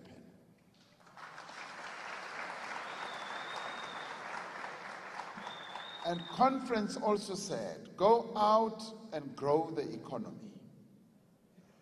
Go out and grow South Africa. Go out and make sure that you build a compact with all role players and grow this economy. It is for that reason that early on this year, last year, we decided on mobilizing investments to come into our country, and as I indicated, we are going to be doing that. Now, when we came up with the idea of an investment conference, many people said, well, this will never take off because you are going to scare off investors through your land policy or your land expropriation policy. But we said the land expropriation policy is not being done out of vengeance. It is not being done because we hate certain people. And in fact, it is not also being done because we want just to go and grab land from certain people. It is being done because we've got to address this historical injustice that was done against the people of our country. But it is also being done because we want land to contribute to the growth of our economy. And when we started explaining this in various forums, people started understanding, including landowners, including those who have feared most. They started understanding what we are about. Now, we are now involved in a process of saying, much as, yes, the Constitution does allow expropriation of land without compensation, we say we need to amend the Constitution to make it explicitly clear so that everyone should know that it is something that can be done. And that's precisely what we are going to do now. We're also going to set out conditions that are going to describe precisely how we are going to do it and which parcels of land are going to be part of this whole process of expropriation of land without compensation. And as it is now, the expropriation bill is going to go before Parliament, and it is that expropriation bill that will be able to explain everything in greater detail, precisely the way everything will work. And as we have explained this, it did not scare investors off, because we felt that we need to be open, we need to be transparent, we need to be very direct in explaining to all and sundry precisely what we are about. And this is what the African National Congress is about, and this is what it is going to do to advance the interests of the people of our country, and not to advance the interests of certain individuals, certain families, or certain groups only. We are about advancing the interests of the people of our country as a whole. And let me be clear, when we do it, we are not going to seek to make mistakes that have been made elsewhere. We are going to be so direct, so proper, to do it in a way that it will contribute to growing our economy. Our conference finally yielded a very positive mood in the country, and it heralded a new dawn in our country, where many South Africans felt that we have now entered a new period, a period of renewal, a period of greater focus on a number of things that we have to do. And this is what is propelling us to move forward. We are doing everything with greater determination. Conference also said, in order to give meaning to this renewal, go and, as you renew, deal with some of the issues that tended to make you to drift. And it said, go deal with corruption and make sure that you deal decisively with corruption and obliterate corruption from the face of the South African landscape. And that is what we are going to be doing. And right now, the State Capture Commission is looking at all the things that went wrong in the past, and we are going to make sure that we get on with cleansing our country so that we do things properly, so that our state-owned enterprises operate properly. We all know what we've been hearing and reading in the press, that our state-owned enterprises were captured in many, many ways, and billions and billions of monies went missing. Now, we are all committed as the leadership of the African National Congress, and we are all committed as the membership of the African National Congress, as directed and instructed by our conference, to address these issues. And we are going to address them because that is what South Africans expect of the African National Congress. They continue to see the ANC as the only organization that can truly take this country forward. As they look around, they see no other but only the African National Congress. And that's precisely what we must give the people of South Africa. An ANC that is determined to make sure that the people of South Africa get a better life. And that is your African National Congress.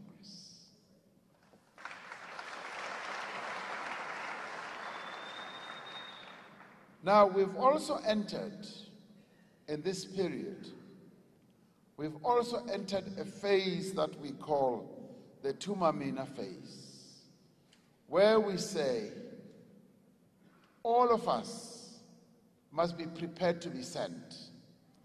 All of us must be prepared to make a contribution to the advancement, to the success of our country, where all of us who have been gifted in one way or another, who've been given the best opportunity in one way or another, and all of us as professionals.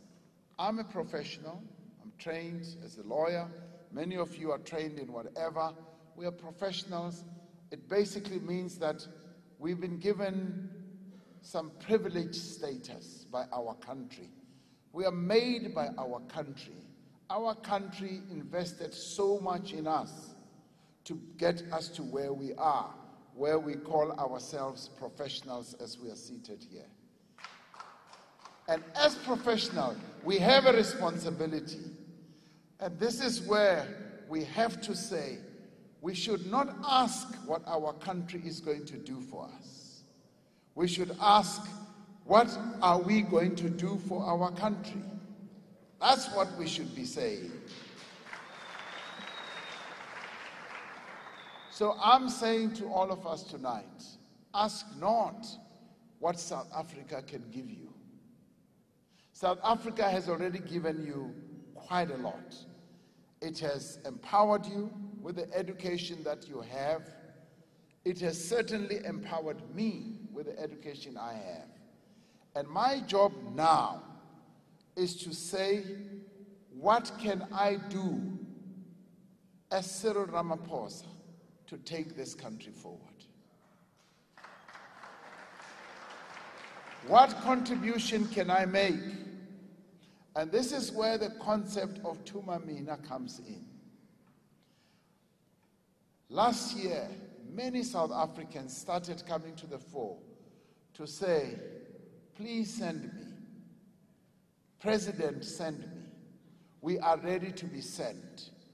And that got a number of people in our country to be so motivated because they started realizing that South Africa needs us.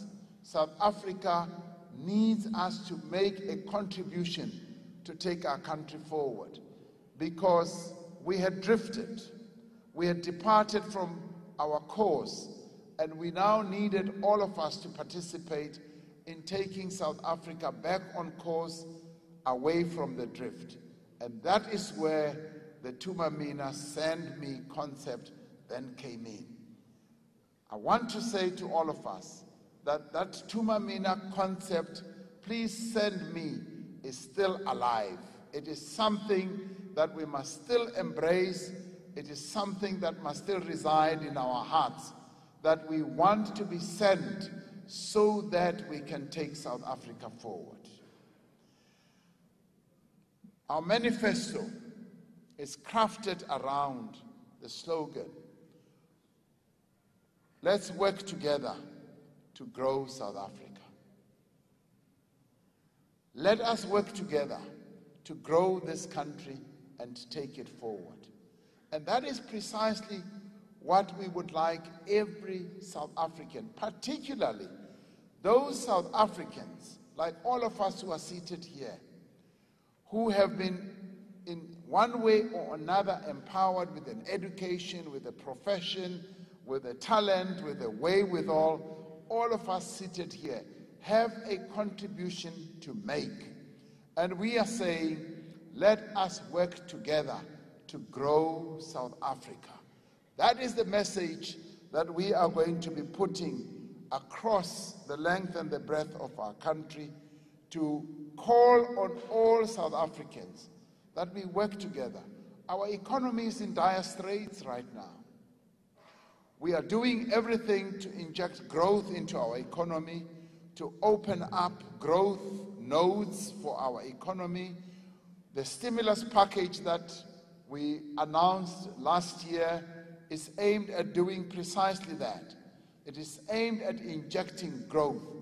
But the most important growth injection is going to come from our people. It's going to come from us sitting here, because we are the ones who can participate in helping to grow this country and taking it forward. At the government level, every department of our government, and I'm pleased to say here in KZN as well. I spent the better part of day before yesterday with Comrade Sihle Zigalala in Lower South Coast, and we were driving from place to place and so forth. I'd given him a lift in my car. Didn't quite trust his car, maybe it would have gotten stuck. But we spent the better part in my car talking about how we can make sure that there is growth also here in KZN. And he told me about a number of initiatives that they are embarking on to assist businesses in KZN, small, medium enterprises in the townships, in the rural areas, to deal also with ensuring that the monopolies that have always had a stranglehold on businesses here in KZN as well, loosen that stranglehold and allow many more people in KZN to participate in business. And they are now going to do a lot to do bulk buying, to set up centers, to help the small and medium enterprises, including cooperatives. And that I found most impressive as I listened to MEC Sihle Zigalala. And that is the type of KZN that you have. KZN with ideas, with innovation, and with a lot of interventions that can push this province forward. What we need to do is precisely working together, ensuring that we grow our country and our economy. Now, a number of questions that have been raised here speak to things like that. Now, the one I want to address and have solved immediately today even, and this will be a directive that the province needs to deal with. UNOSIPO spoke about how they walk for 2 hours to go to school, and it speaks to the scholar transport challenge. As government, we've decided that our scholars must get transport. We must make transport available, and in UNOSIPO, it is just really unlocking that little lever to ensure that the children in your area get school transport. And I can say now that yes, you will get a bus that will take you girls to school. We are going to make sure that it happens. I will want ukuthi mawusqeda la uzotshela uMEC Zigalala ukuthi uvelaphi, so that we can know. We must know immediately, because yes, there are still quite a number of areas in our country where children do not have scholar transport. As we find them, we must solve them. Now we have heard about this one, we're going to solve it. We will be hearing of others as we move on, and we will solve them.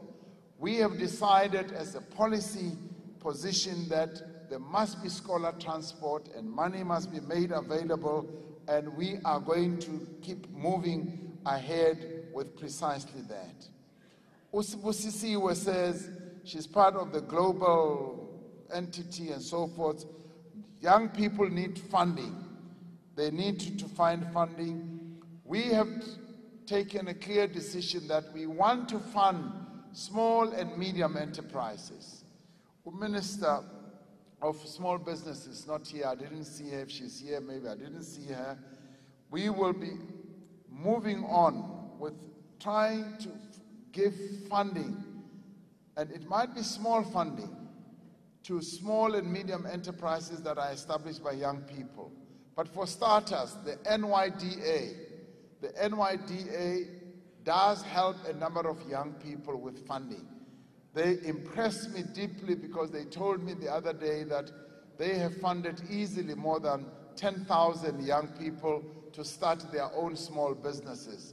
And when we held the June 16 rally in Orlando Stadium, they had a number of young people that they had funded in their own businesses.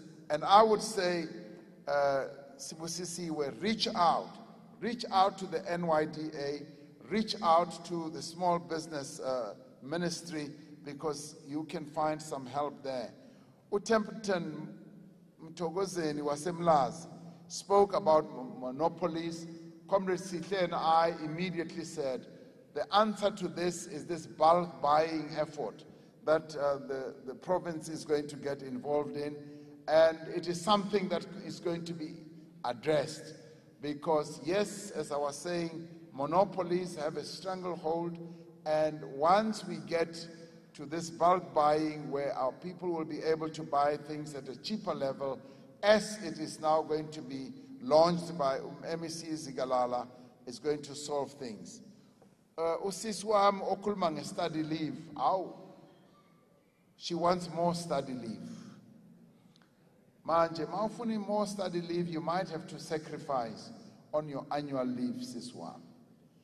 Because study leave and annual leave, there needs to be a bit of a balance. Leyo, we can't solve it by legislation. And the president, angeke akwazi ukuthi dictate ukuthi uthole more study leave wena futhi. So I suggest ukuthi find a balance between stealing some days from your annual leave so that you can utilize them for your study leave. You know why I say that? Because I've been there. I studied part-time and I needed study leave, and I had to do a bit of a sacrifice myself. My brother spoke about the maritime industry. I've already addressed that. Melissa spoke about funding and grants for business. We have addressed that. And I would like to say that sometimes when we want funding, we go to one source. We go to one source, and when we don't get money, we say, Aiki mali, people will not fund me. People who are serious about business, you will make sure that you kiss as many frogs as you possibly can. You have to kiss many frogs, and one day you'll find your prince who will give you money. That's how you must approach it. So don't go to one source, because my sister, if you go to one source, they'll say they don't have money, and then you'll think you are not going to get assistance. Go to as many sources as you possibly can. And you have to keep knocking on every door. Every door must be a door that you knock on. You must never tire until you achieve your objective. My brother spoke so eloquently about special needs schools. He's a principal. He didn't give us his name. And he spoke to things that we are seeking to address through basic education. If you can listen to Minister Njimutser and hear her speak passionately about the work that is now being done and work that is going to get underway to address special needs, children in schools, and how we want to upgrade the infrastructure in a number of schools and have a number of offerings, you will hear that we are going to start moving forward, including, yes, having staff, proper staff who support children with special needs.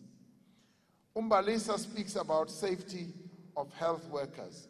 Minister Mutsualedi has raised this very, very sharply, and it is a matter that is now being addressed by the Minister of Police so that we can have adequate protection and security for our health workers. I must say that we had never envisaged that we would reach this low point where health workers will be attacked whilst they are at work.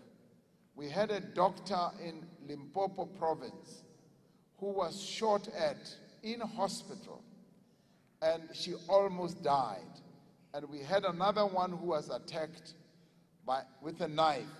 And so therefore we are facing a scourge of attacks against health workers who are supposed to save lives, and we are going to be addressing it and seeing how best we can provide security for our health workers. Yes, I agree with you, you need to have torches, particularly where there is no generator, as there can be power failures, and we should not really have power failures in our hospitals, but we do need people to have the means in which they can look after our patients. Umandisa, who's done architecture, has come up with wonderful ideas. And I will not even go into the many things that you've thrown at us, and those are great ideas. You wanted to know how is the YES. One other person wanted to know how is the YES project working. The YES project, which aims to create job opportunities to up to 1 million young people in 3 years, has taken off. A number of companies are being recruited to be part of it, so that they can take in young people into their realms for this training process, as well as these job opportunities. So it is taking off and it is being rolled out. We've rolled out one in Tembisa in the township, and it's doing phenomenally. But there is another derivative to it. They are finding that the young people who are getting into the YES program want to start their own businesses, want to be helped and trained to start businesses, and that is now a new derivative that is being worked on. So we are now going to have a two-pronged approach to give young people job opportunities, but also to give them an opportunity to get trained to start their own businesses, and some have already started. We want to create many incubators. As Umandisa suggested, yes, we will be seeking to create many incubators. We need to transform our education. Now, you also suggested that we need to have more technical training in our schools. Now, I can tell you that this cohort that passed matric this time was a cohort that had started writing 17 new subjects, some of them in technical schools that have been developed or that were started. 17 new subjects have been put on the map. And what are those subjects? Technical maths, and not maths literacy, and not just pure maths. Technical maths that people are going to use in industry and in the manufacturing space and all that. The 17 new subjects are going to equip a number of our young people at school level to be technically trained and to be proficient and to be prepared for work situations. And the non-payment for business is something that we are working on. We have given a clear directive that businesses must be paid within 30 days. There are still, laggards who are not really doing that. We are working on them, and we are going to make sure that, yes, businesses are paid within 30 days. We know that those business people who raise the issues are then targeted, are then victimized. That is a problem that we are also going to be addressing. My brother Naidu says that there's a high price for being honest. We must deal with professionals who are honest and who are being destroyed in a number of companies. And this obviously requires organization. It requires organizations that professionals belong to stand up and advocate the interests of professionals who are targeted, who are destroyed. And on government side, we will obviously do as much as we can. Umtombeni talks about unemployed graduates.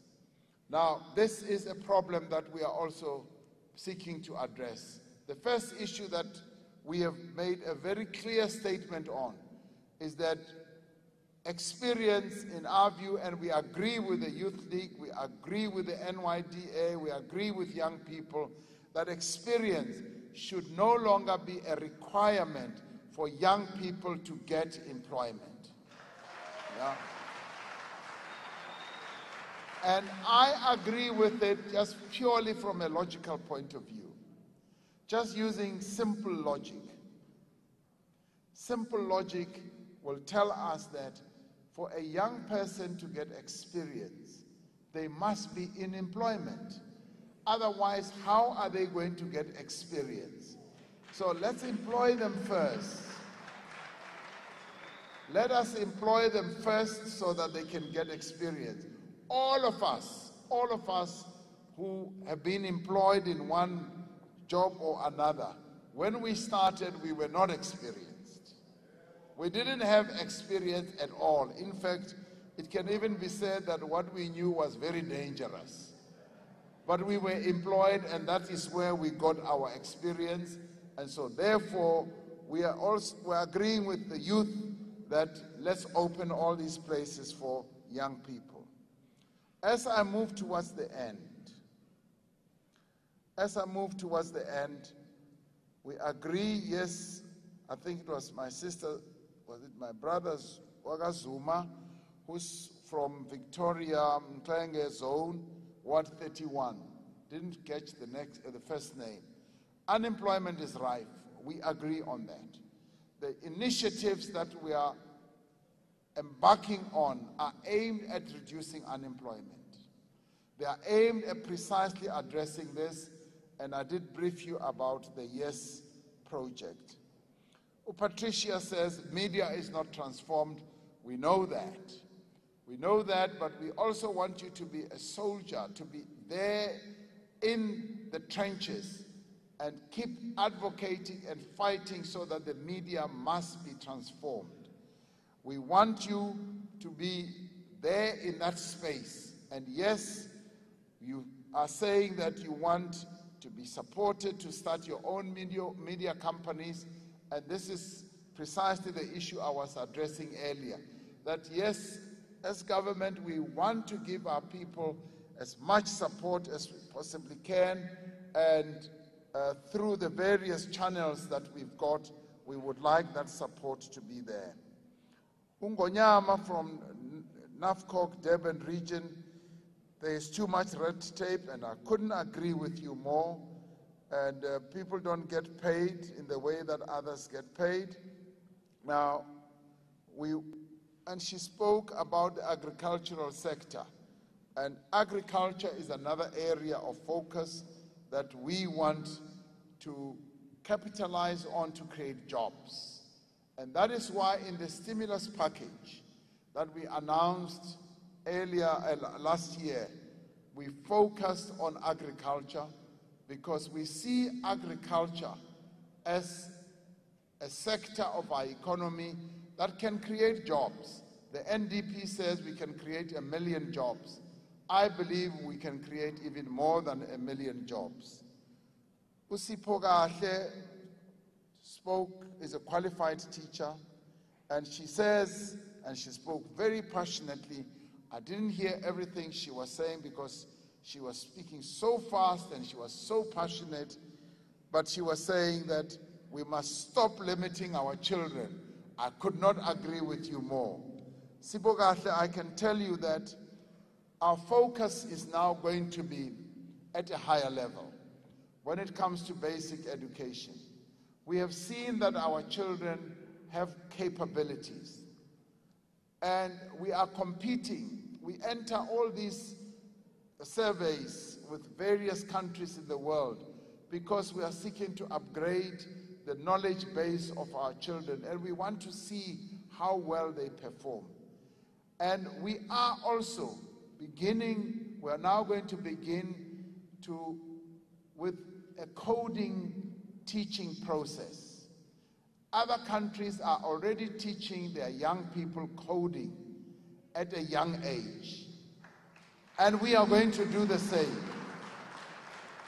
When I went to Mexico 2 years ago, I met teachers from Canada who said they have now started teaching coding at year 2.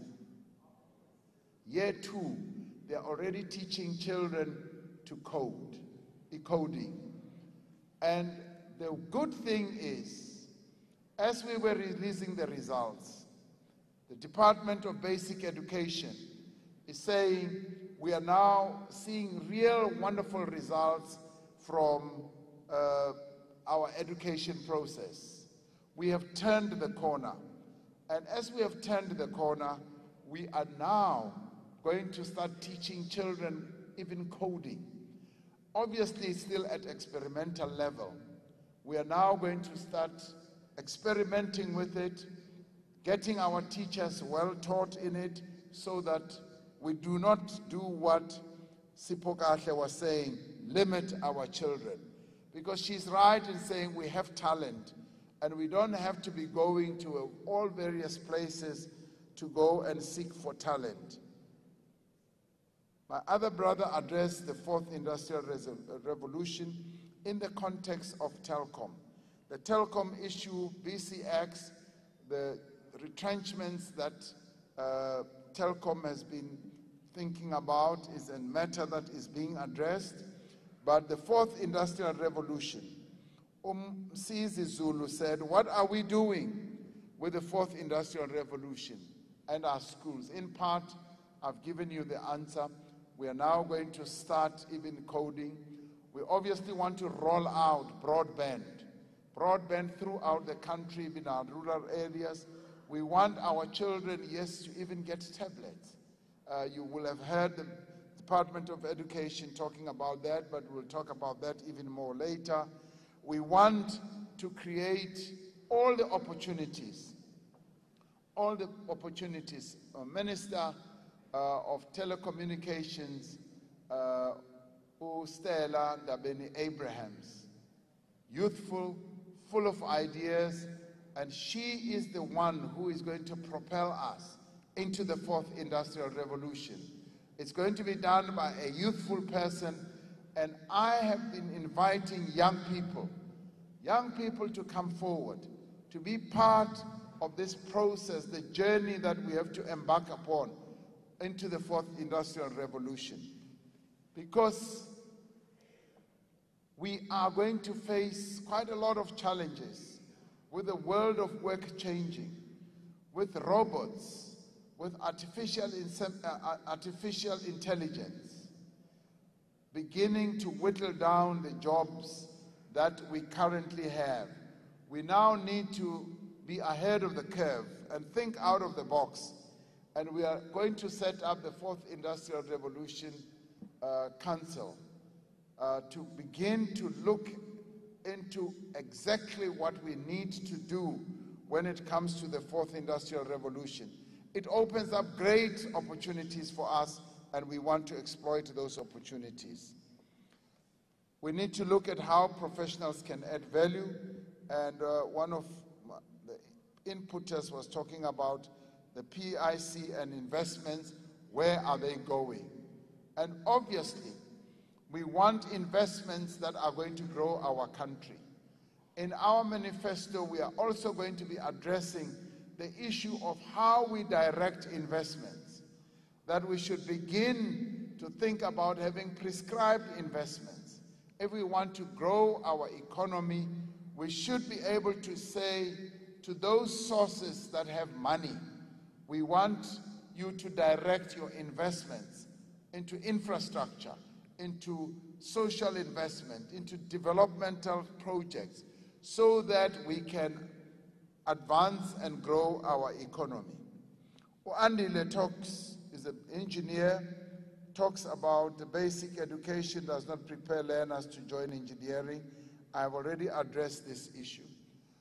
By setting up these technical high schools, we will now be moving into the realm of what other countries do.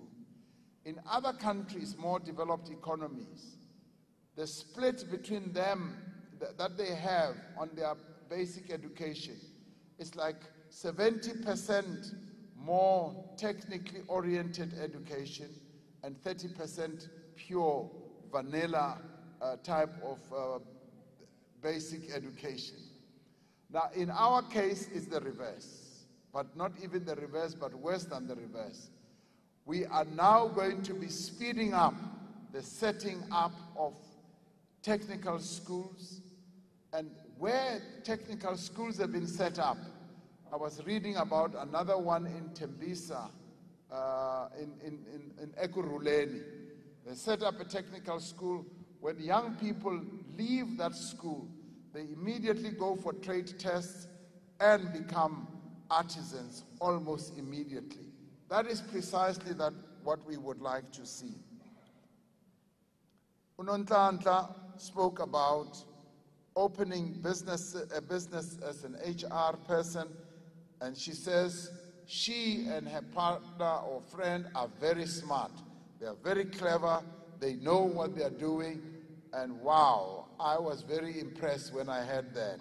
And we are willing to give assistance to businesses like that.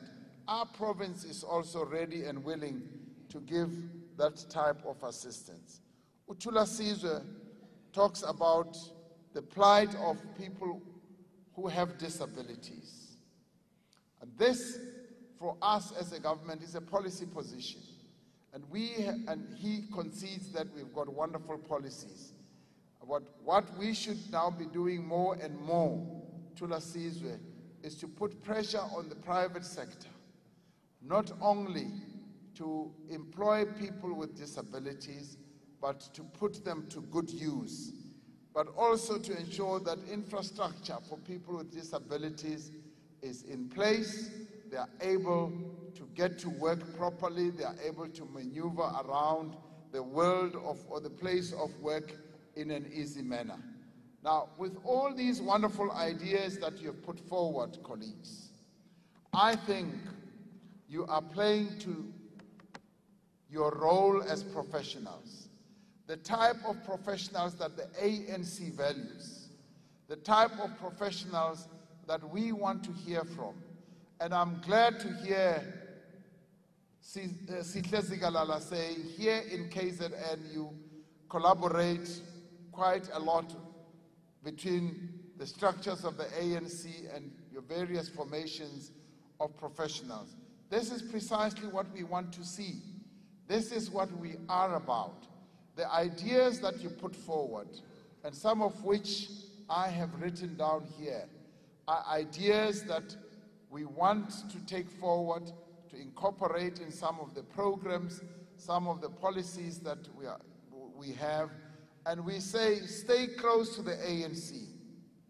Get involved in the life of your movement.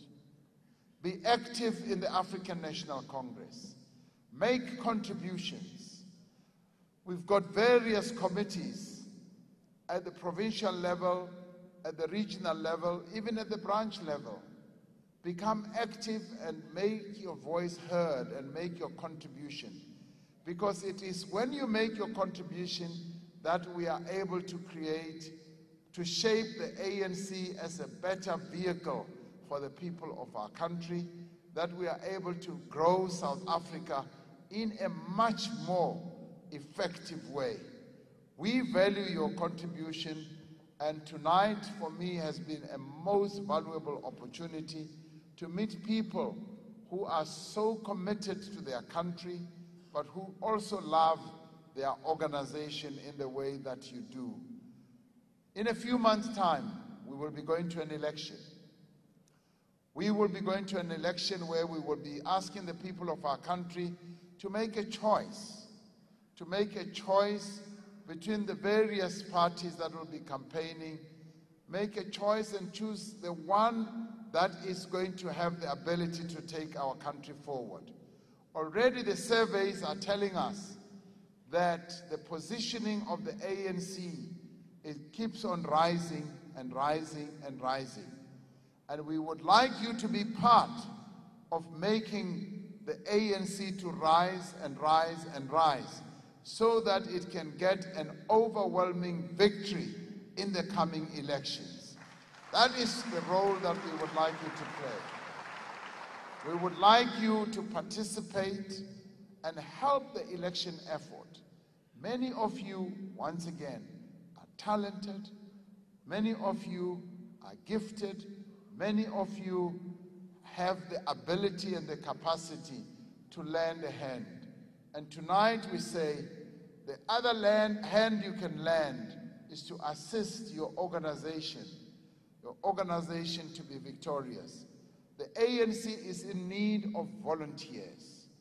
We are in need of people who will make a contribution. And your contribution can be financial. You can take out a little bit of money and put it on the table and help our election effort. It can also be by being there, by helping, by doing a door-to-door. How wonderful it will be for some of you sitting here to join Comrade Sihle Zigalala, join Comrade Mshengu, the chair of the Youth League in this province, to go with my sister, Mayor Wethu Lapa, and go on a door-to-door and go into the homes of our people, the homes where young people, some of them don't even finish the matric, and so that they can see what successful people are all about, and so that we can talk to those young people. Each time I go on a door-to-door, I get into a household and I ask the children that I find, Guti, are you at school? How far are you at school? And sometimes I ask serious questions, then I'm told, Guti, no, this one is no longer at school. This one has dropped out for this and that reason. And then that's where the motivational talk comes in, to encourage the parents to make sure that young people stay at school.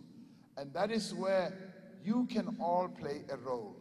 Be part of our election process, be part of this mobilization that we would like you to assist the ANC with, so that we can have an overwhelming victory.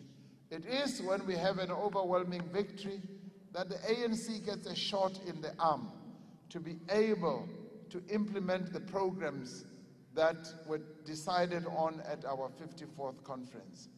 That is when we will be able to implement what we are going to be launching tomorrow in our manifesto.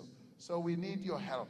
We need you to put shoulder to the wheel and assist the African National Congress. On Saturday, as I conclude, we're having this massive rally.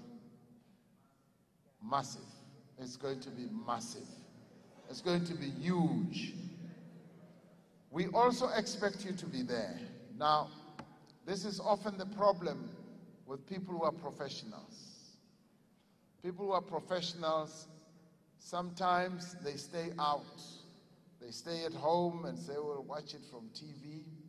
They don't participate in some of these activities. And then they'll say, oh, I don't have a credential, VIP ticket. You do not need to have a VIP ticket to come to the rally on Saturday.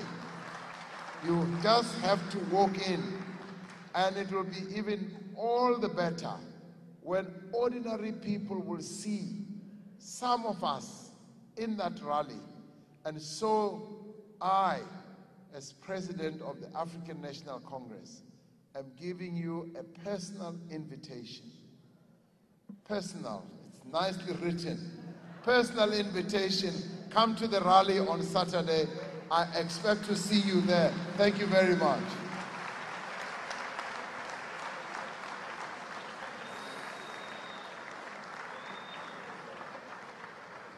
Well, thank you very much. Hlalani phansi, dinikhulule kakuhle. Nisiphathe kakuhle njengabantu abahamba isonto laseShembe, ne-ZCC, nelam lasePostola, iZioni, umjikelezo. I want to thank you without any waste of time and thank the President for being with us here and for your discipline. I know that majority of you and some have left because of transport and because you are working tomorrow. But this dialogue continues. Here tonight, Mr. President, we met not the marginalized youth. It's mixed ages, but majority young people. We met people with passion to succeed and to contribute. and who are not sitting back and waiting for government to give them social grants, but who want to make a contribution. We've met professionals, we've met the unemployed graduates, we've met young people still at school level who want to make a contribution in our great country. And it is marvelous to see such in our midst. We've met those who've got ambitions to become business people and so on, and want government to support them. Nobody says, give us. They say, empower us, leave everything to the finish, we'll do it ourselves. But thank you very much. And as such, tonight has been a spirit of Tumamina. It's the spirit of saying, what can we do for our country rather than what our country can do for us? And quote unquote, the President and JF Kennedy speaking to us today. And we conclude, and speaking to us tonight, Nosipo, talking about what we can do for South Africa. It's been a marvelous engagement, and it doesn't end here. And the President did not feed you slogans tonight. Sometimes we politicians, we come to you and verbose insurrectionary phrase mongering. And we don't speak about the real issues. And yeah, the President we've got, Matamela Ramaphosa, break it down to the detail. The program of action is in the head. And that is what the head of government has to do. It's like running a shop, but you don't know how much is the stock in your spaza shop. Ramaphosa knows the spaza shop called South Africa, how much it costs us, where are we going, what are our difficulties. He never came here and said, it is easy to go. He said it is difficult where we come from. But at the same time, working together, let's grow this country together as South Africans. Amandla, long live, have a safe journey home. ANC 107, let's meet at Moses Mapida. Walala wasala. Thank you very much.